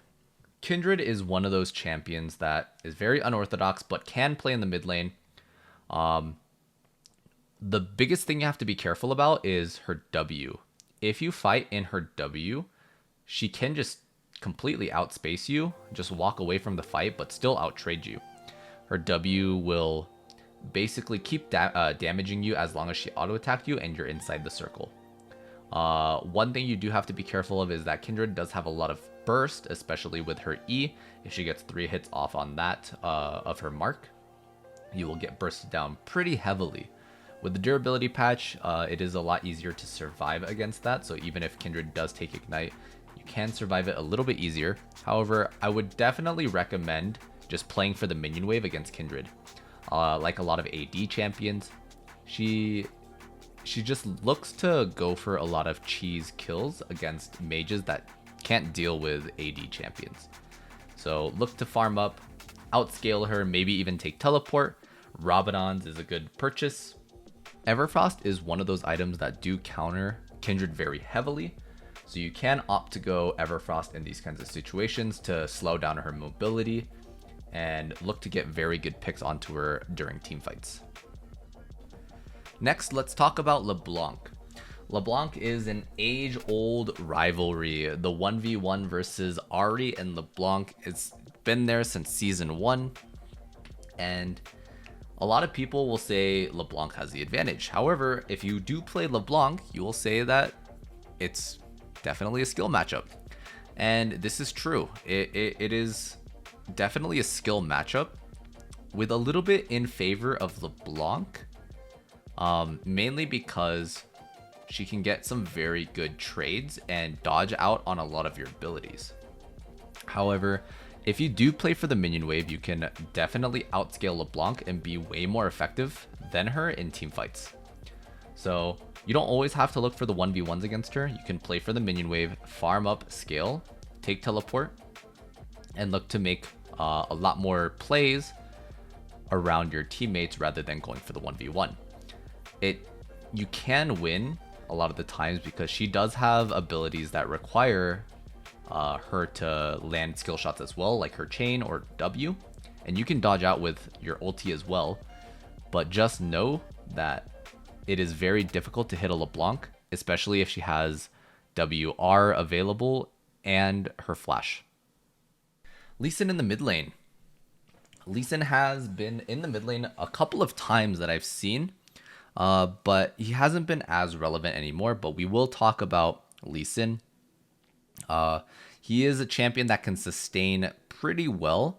So against champions that can sustain, you don't really want to trade against them because you can't really match their resources. Lee Sin, being an energy champion, doesn't really require any, he doesn't use mana, so he doesn't run out of resources. The only resource that he has is HP. So if he's able to sustain in the lane, you definitely don't want to be using your mana resource to be able to trade against an infinite resource. So the biggest thing that you'd want to do is build Doran's Ring and just scale up, look to play for the mid game, make more plays than Lee Sin does. A lot of the times Ahri will be able to make the defining difference between a game-winning play mid-game rather than these kinds of champions, because you do have big resets and big opportunities to change those fights. Next up, we have Kog'Maw in the mid lane, AP Kog'Maw. AP Kog'Maw is very easy to deal with, but if you let him scale, he can become quite a problem. The only thing that you have to really be worried about is his E damage. His E damage is quite it's quite a lot of damage actually. He gets very good wave clear off of it. The only thing is that once you hit level 6, you can almost always kill Kog'Maw. That's the only problem that he has. This is a very good matchup for you. So if you decide to go very early game pressure, magic penetration, things like that, electrocute will be very good for you, and magic penetration will also be very easy to be able to kill Kog'Maw. Ignite in this matchup is definitely a lot better. However, Kog'Maw can also go cleanse. So if you consider that, if you take teleport, it might be a little bit of a better matchup for you as well. Next, we have Lilia in the mid lane. Not often do you see this champion as well. The biggest thing against Lilia is that she has a lot of movement speed to be able to dodge your abilities. So if you spend a lot of your time trying to use your abilities to try to trade against Lilia, most of the time you will be missing your abilities and wasting your resources. So the biggest thing to do, the biggest thing to play against Lilia is just going to be able to farm against the minion wave. And if she gets a little too comfortable and she just kind of walks in randomly, you can throw out a charm here and there and see if you can get some good trades off. But don't throw out charms too often because she will be able to dodge it quite easily. Everfrost will be one of the best items against her because she is a mobility champion, movement speed user, and she doesn't have any dashes. So being able to use ulti Everfrost into that combo, she is a lot of the times going to be caught up in your combo, and Everfrost is going to be very good for you. Lissandra. Lissandra is one of those champions that you see a lot of the times picked in pro play to counter Ahri. However, in solo queue, this is not the case. And Lissandra, a lot of the times, does not counter Ahri. And for the most part, I don't believe Lissandra is very good in solo queue, but she is very good in competitive, coordinated games.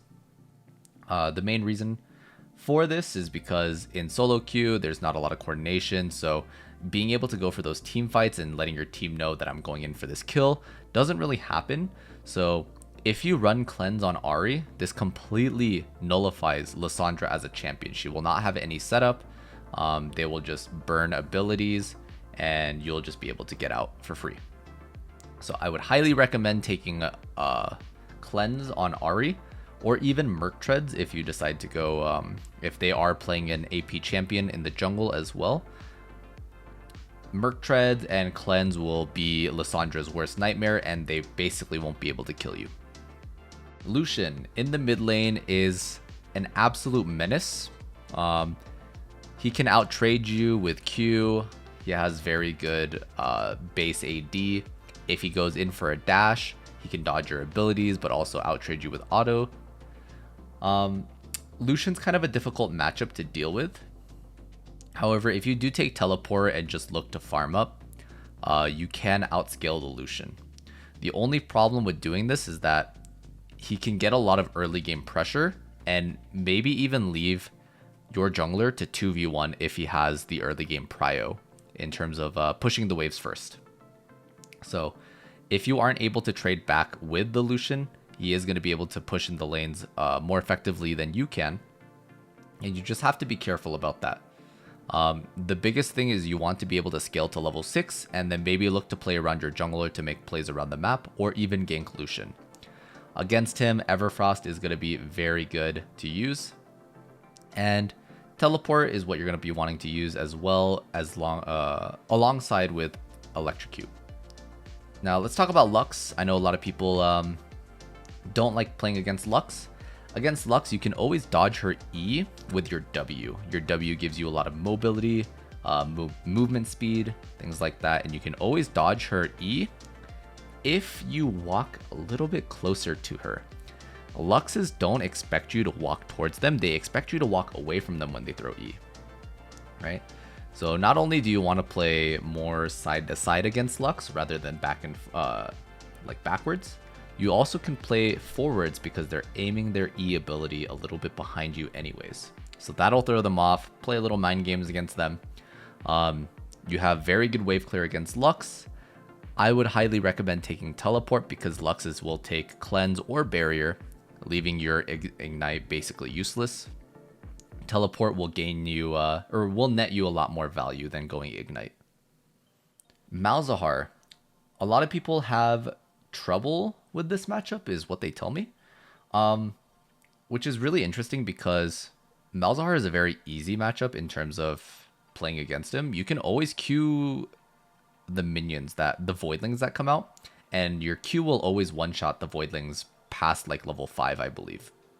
And so you have better wave clear than him, and your Q will always one-shot the voidlings. If you ulti towards him, press Q and then charm. The spell shield will be taken off. Your charm will always go off. If he ultis, your charm cancels his ulti. There's just a lot of like outplay potential against Malzahar, and there's not much that Malzahar can do specifically. So this is why I believe Ahri just does really well against him. Just press Q on the voidlings, and if he ever gets close, yeah, that's all you have to do is just press Q, honestly. Play for the minion wave, and then you can look to go in for kills if you decide to more towards mid game. Mordekaiser mid lane, this is not as common, not a champion that you'd see as much.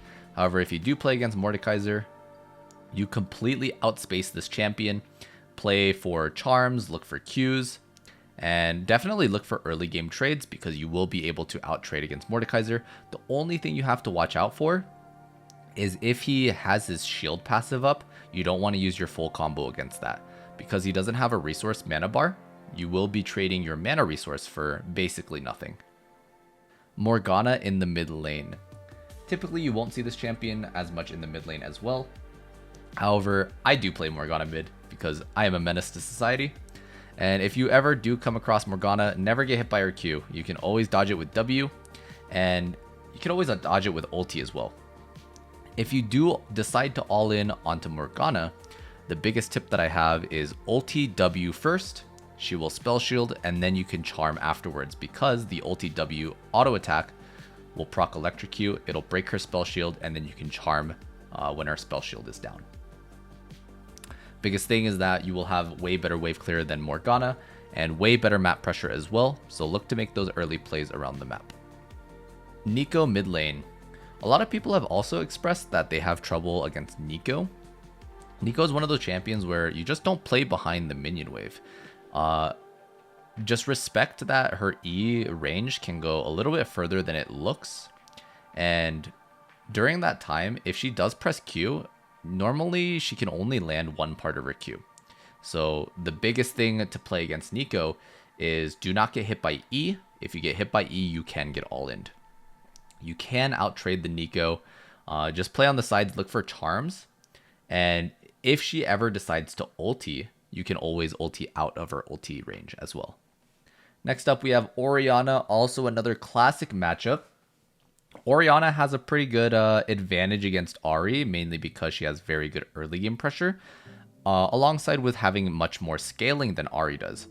The benefit that Ahri has and the advantage that Ahri has over Orianna is that she's way more mobile and can make more plays around the map, while Orianna does have to scale a little bit more. So with that being said, taking teleport to be able to get through that rough early laning phase is very good. Take corrupting potion, trade with Orianna when you can, and then look to make plays across the map when you hit level 6. If you can make plays around the Orianna with your jungler, that's also perfectly fine. But you're better off looking to make plays around the map than looking to 1v1 Orianna and letting her scale. Next up, we have Pantheon. Pantheon is one of those champions that is like kind of a gimmick champion, especially in the mid lane, and he's very, very aggressive. So you have to be careful. The biggest thing is his empowered Q. If he has empowered Q, you need to back up. All right, because he will W auto attack and then empowered Q you, and half your HP will be gone. And you're going to be like, why did I ever play this lane? All right, so if he has his stacks available, just back up, or you can bait it out if you want to be a little spicy. If you think you can mechanically outplay him, like I said, with the grounded ability, Charm is a ground. So if you're able to hit Charm before his W lands onto you and stuns you, you can win the trade. However, he still deals a lot of damage, so just be very careful about his Q damage. Just look to scale until level 6, and then look to maybe even make plays around with your jungler if they overextend. Qiyana in the mid lane. With this champion, she's basically not a champion until level 3. So do not touch the minion wave. All right, all you need to do is last hit the minions, like literally just last hit.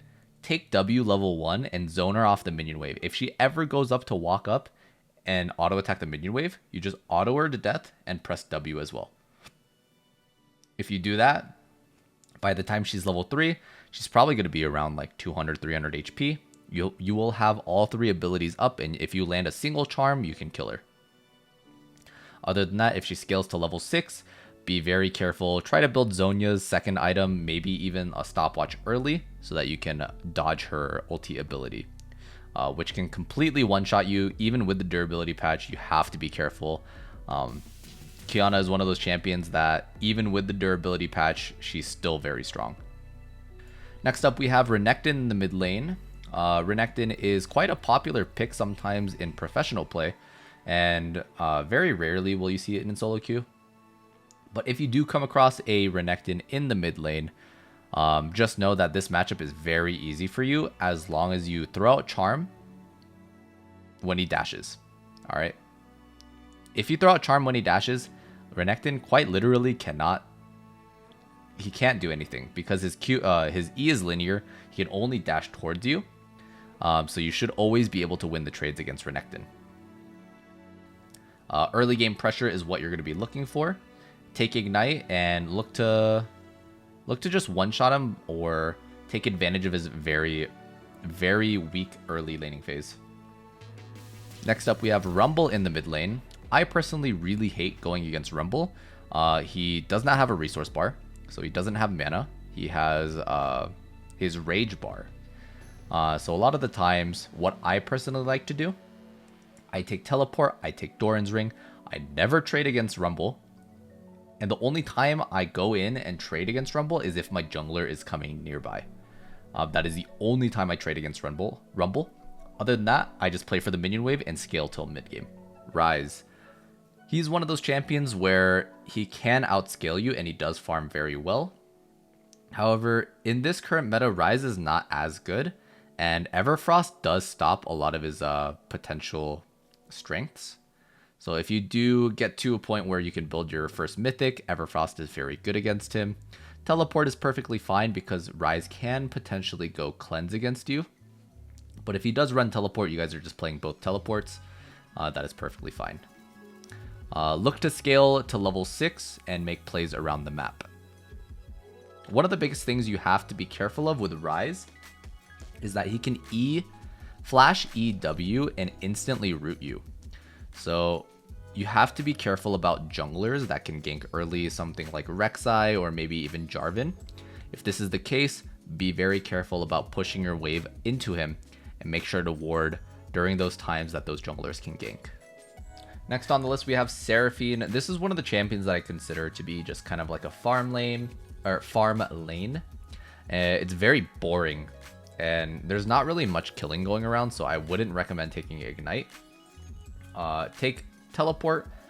Into this matchup, I think Rabadon's first item, so going Lost Chapter into a Rabadon's is one of the things that I mentioned previously. If you guys were watching the builds part of this video, that is very specifically one of the times that I would recommend 100% of the time to go against Seraphine, because you're never going to kill her. To make plays across the map, it's going to be a little difficult because you guys are both just clearing minion waves non-stop.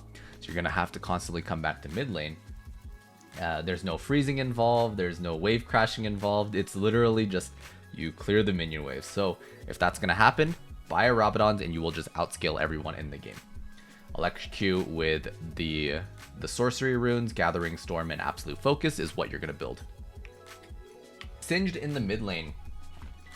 He's been a lot more popular, especially with the durability patch, where he just kind of runs around like the map, runs Predator, terrorizes the Rift, and there's not really much you can do about that besides freezing your waves and getting good trades against Singed. So, if you can freeze your wave against Singed, it's kind of like the Master Yi Taric funnel, if you guys remember what that was like. The counter to that was basically you could freeze your wave, Master Yi would not be able to farm mid lane, and then you can just trade against the Taric, or in this case the Singed, whenever they try to push the wave. In this case, if they roam, they roam. There's not much you can do about that. But if they do, with your frozen wave, you can crash it, reset, and then rinse and repeat. There's not really much you can do about it besides running teleport to help your teammates. But overall, I would just highly recommend looking to farm up rather than trying to chase Singed. He has a lot more mobility, and the more you try to chase him, the more you're going to be behind on EXP and gold by not farming the minion wave. Swain in the mid lane. Ever since the rework with Swain, he has been a lot more popular in the mid lane. However, he is pretty strong. And the biggest thing you have to worry about with Swain when you play against him is his E. His Q is his like wave clear. And then his E, if he ever latches onto you, he can deal quite a bit of damage as well. So you want to stay outside of the range of that. It is slightly longer than your charm range, so just keep that in mind. And against Swain, I personally would just play against the minion wave as well. If you do decide to go into a kill against Swain, make sure to do it early game, because once he hits level 6, he's going to get a huge burst of damage, AoE. He's going to get HP, things like that. And so a lot of the times, if you are going to go in for the early kill, make sure you have Ignite and go for the early kill maybe around level 3.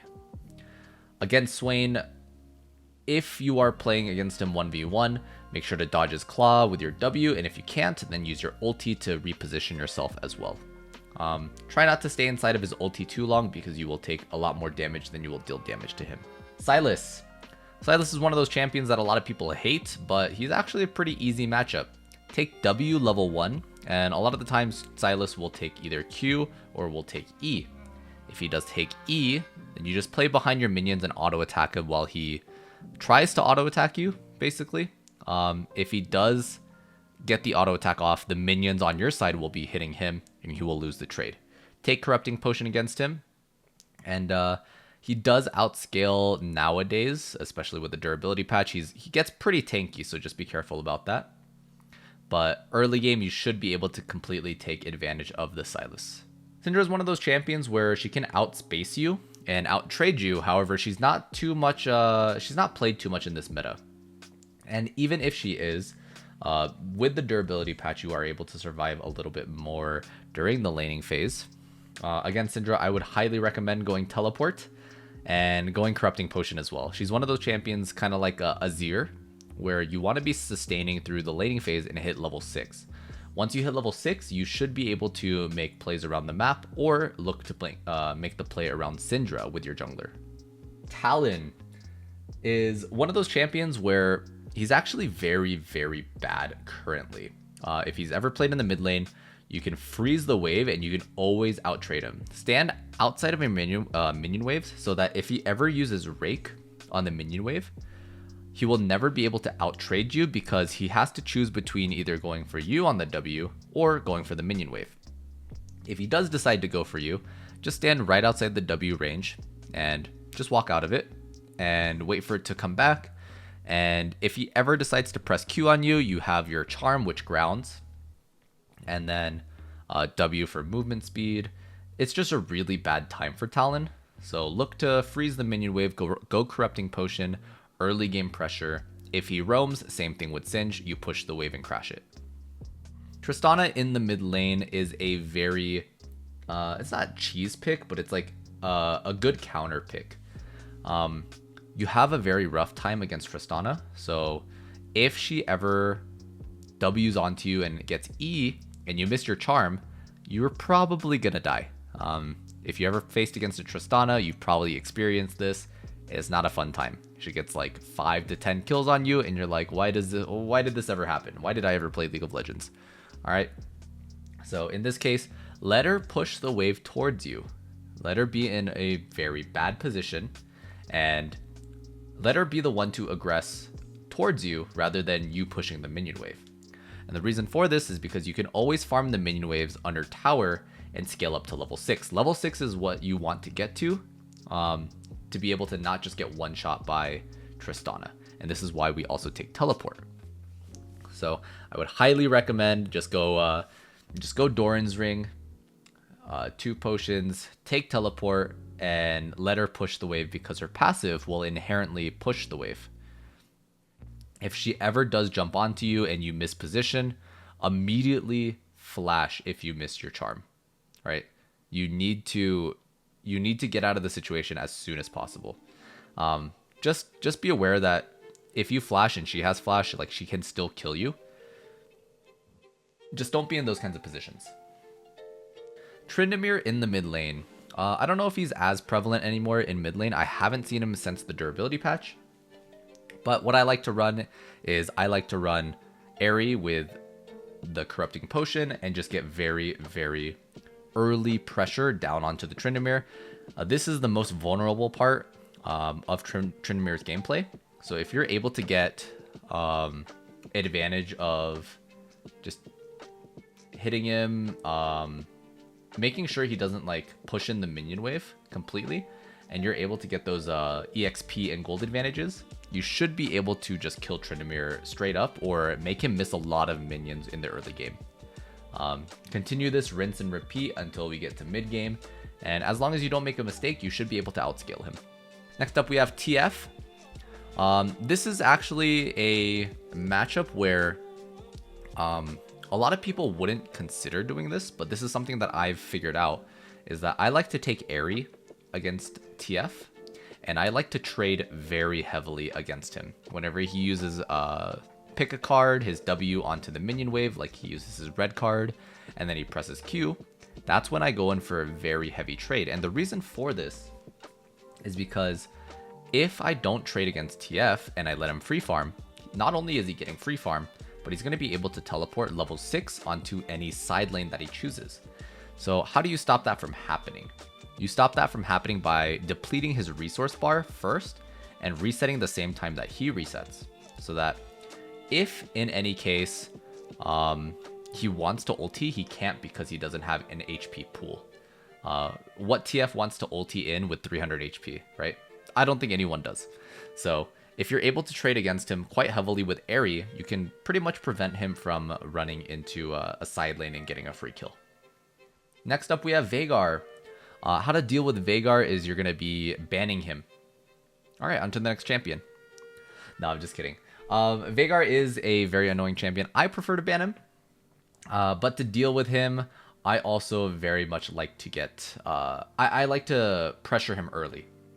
So if you were to take Ahri, kind of like the same thing with TF, he only has his Q and his W early game.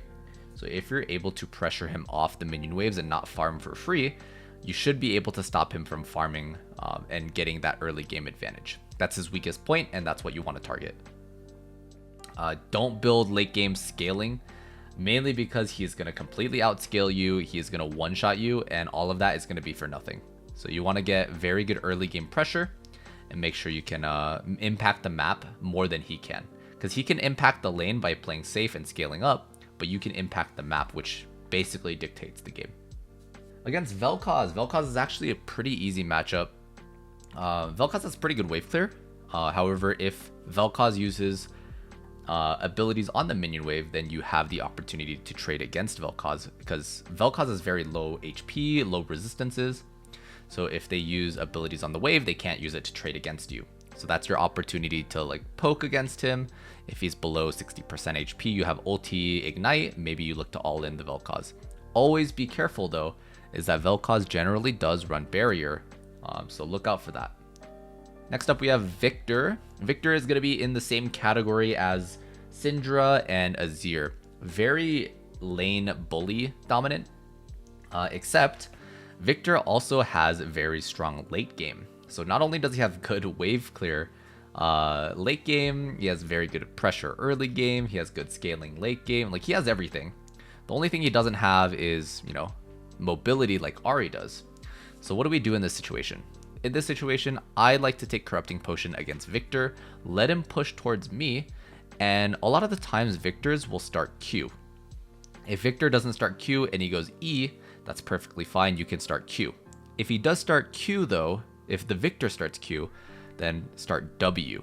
The reason for this is if he ever gets into Q range towards your minions, he will aggro the minions when he presses Q.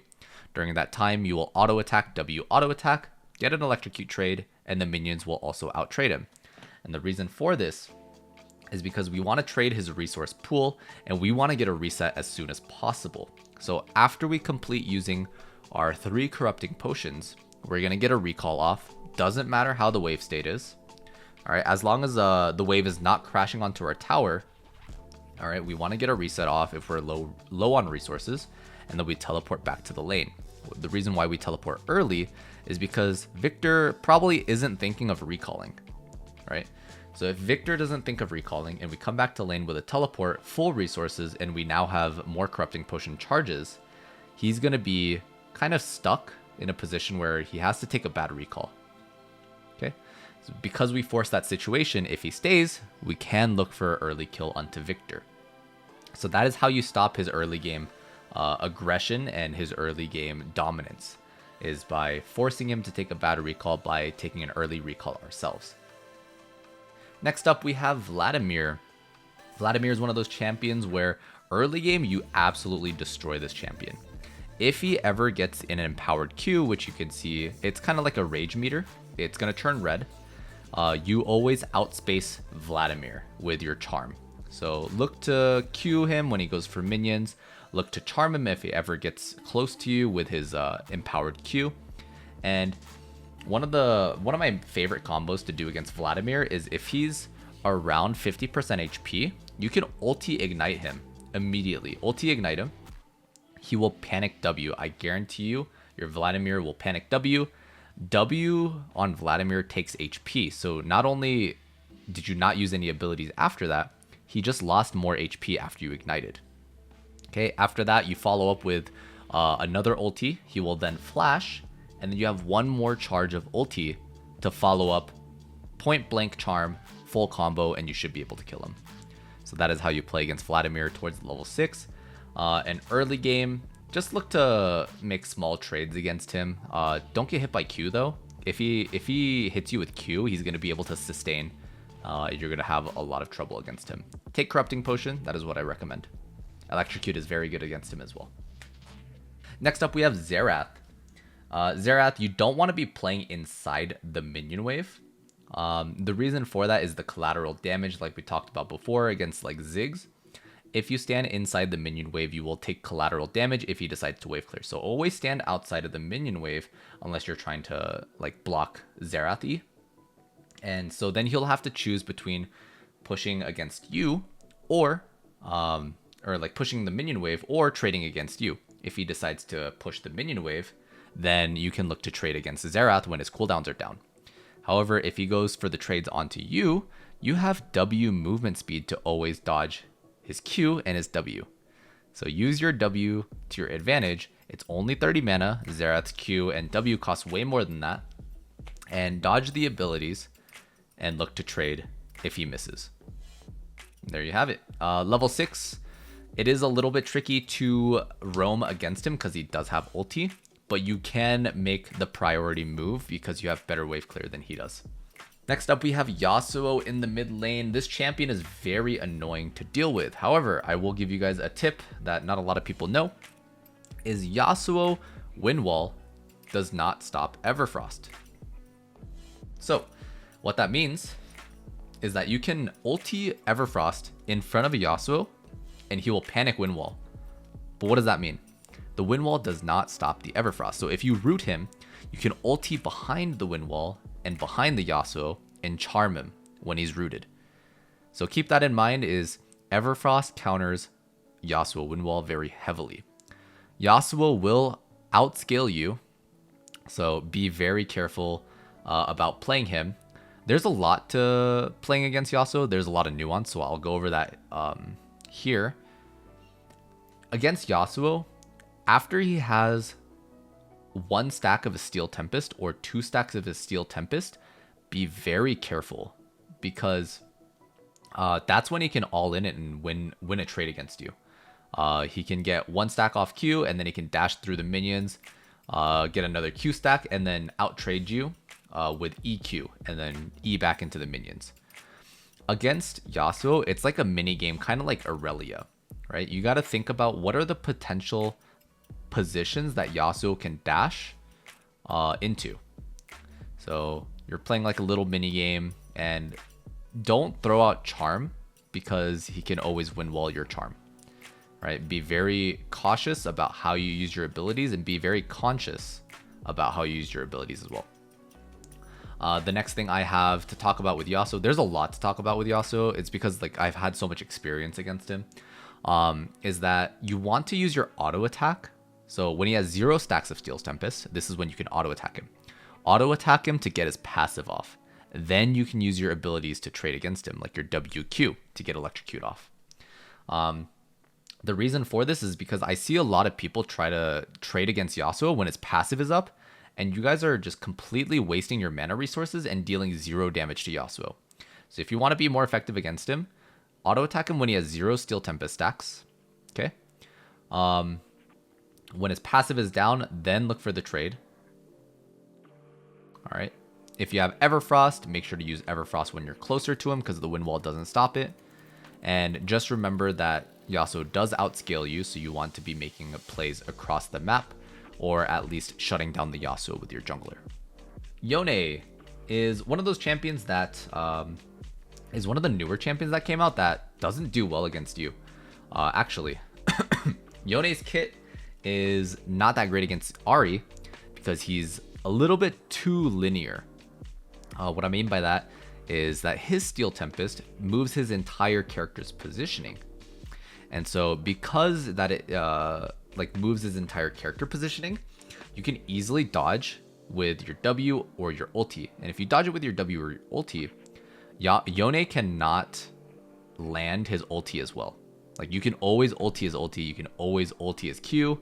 And so it's just really difficult for him to play against that. And if he ever uses E, you know he leaves that like shadow behind, right? If you press Q and he goes back, both parts of your Q will immediately land onto the Yone because the first part hits and then he goes backwards and then he just runs into the Q. So a lot of the times you can outplay Yone just mechanically. You're just gonna have to play it by ear, figure it out by experience, and you do have the advantage against Yone. That's the biggest thing. And one thing I would like to note is the same way that you wouldn't trade against Yasuo when he has his passive up, you don't want to trade against Yone when his W is up. It's the same concept. Whenever he is closer to you, he will W you to not get hit by a full combo, and you will lose out on the trade. Next matchup we have is Zed. Zed is one of those matchups that actually got gutted with the durability patch, so it's really bad for Zed and really good for Ahri. The reason for this is because Zed can't just one-shot you by auto-attacking you. Yay! That's good for us. So the biggest thing that you want to be careful of with Zed is his WEQ combo. That's his full shadow combo. And to be able to dodge that, just use your W. And it should be pretty easy to dodge it. If he's walking straight towards you, just be ready to press W and walk to the other side, right? Just change your trajectory, press W, and Zed should be missing the ability more often than not. When he does ulti you, one big misconception is that people will say if Zed ultis you, he will always land behind you. This is kind of a weird wording thing because people will think that he will land behind where your character is standing. So like if your character is facing north, then people will think that he will ulti to your south, which isn't the case. When Zed ultis you, that's his original position. So think about that. Zed original position.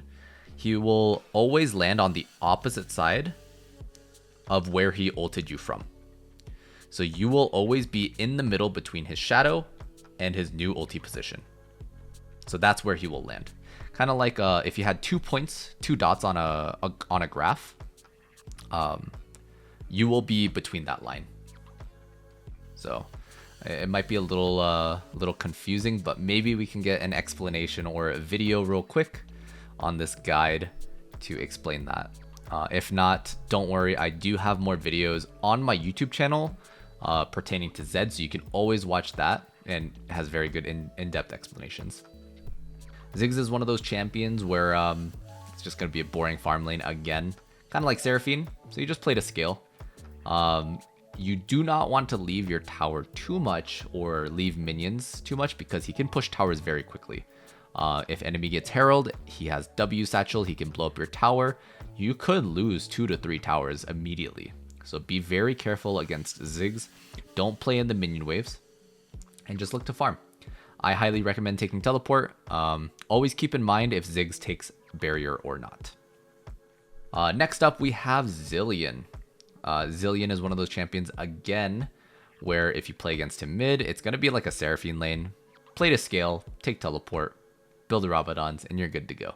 Zoe. Zoe is one of those champions where, kind of like Lysandra, if you take cleanse, she becomes a lot less useful because you're able to cleanse the sleep from Zoe at any point. So if the sleep lands onto you, from that point till where you sleep, you can use cleanse at any point and it'll get rid of the sleep effect. So you can use that to bait out an entire Zoe combo. So right before you get slept, Zoe will throw out a Q, right? And then she'll throw out a Q when you're slept. However, if you cleanse and then ulti to the side, Zoe now used her bubble, she now used her ulti, she now used her Q, and she has no abilities available. During this time, if she is in kill range, that's when you can cleanse, ulti to the side, and just all in Zoe. So that is what I recommend against her, is take cleanse. Merc Treads does not work against sleep. Merc Treads does not reduce sleep duration. So keep that in mind. You can build Merc Treads just for the magic resist, but it's not as beneficial, and I would highly recommend going Lucidity boots instead. Or even Sork boots. Zyra mid lane, not as common, but if you do go against her, one quick tip is that your W actually one-shots her plants. So each W Foxfire will just completely one-shot the Zyra plants. And if she has 3 up at the same time, each Foxfire will just one-shot it. You have better wave clear than her, and you have better everything. Zyra is just not a really good mid lane champion, so you should be able to win against that matchup. Akshan. The best way to play against Akshan, AFK, levels 1 through 3. Do not trade against him. If you ever get into auto attack range, your auto attack range against Akshan, you will lose. 100% guaranteed. Scale up until level 6, make plays around your jungler, farm, and play safe. If you ever die to Akshan, he will completely just go out of control, and he will just take over the game. So same thing like with Tristana, except this is even like an even worse case because Akshan can almost always outtrade you. Against Vex, people think that Vex is a champion that will, counter Ahri, but not really, because whenever Vex ultis onto you, you can charm. And even though the ulti goes through, when she gets out of her ulti, she will be charmed after that point. So she can't use any abilities. So it's very easy to charm the Vex when she ultis onto you.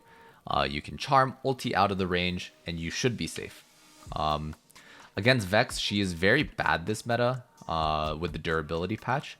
So the only thing that I would advise is if you do roam against a Vex, be very careful and kind of track where she is, because if you use too many resources and overextend, she can still clean up. She's not a champion where she's completely useless, but if you do make mistakes and overextend, she can punish that extremely hard. And there you have it. Matchup guide basically for every single champion throughout my 10 years of playing League of Legends, the experience that I've accumulated. Hopefully that does help you guys. If you guys do have any more questions after this portion, be sure to leave a comment down below with any questions that you have. I will do my best to read each and every comment and reply to you guys.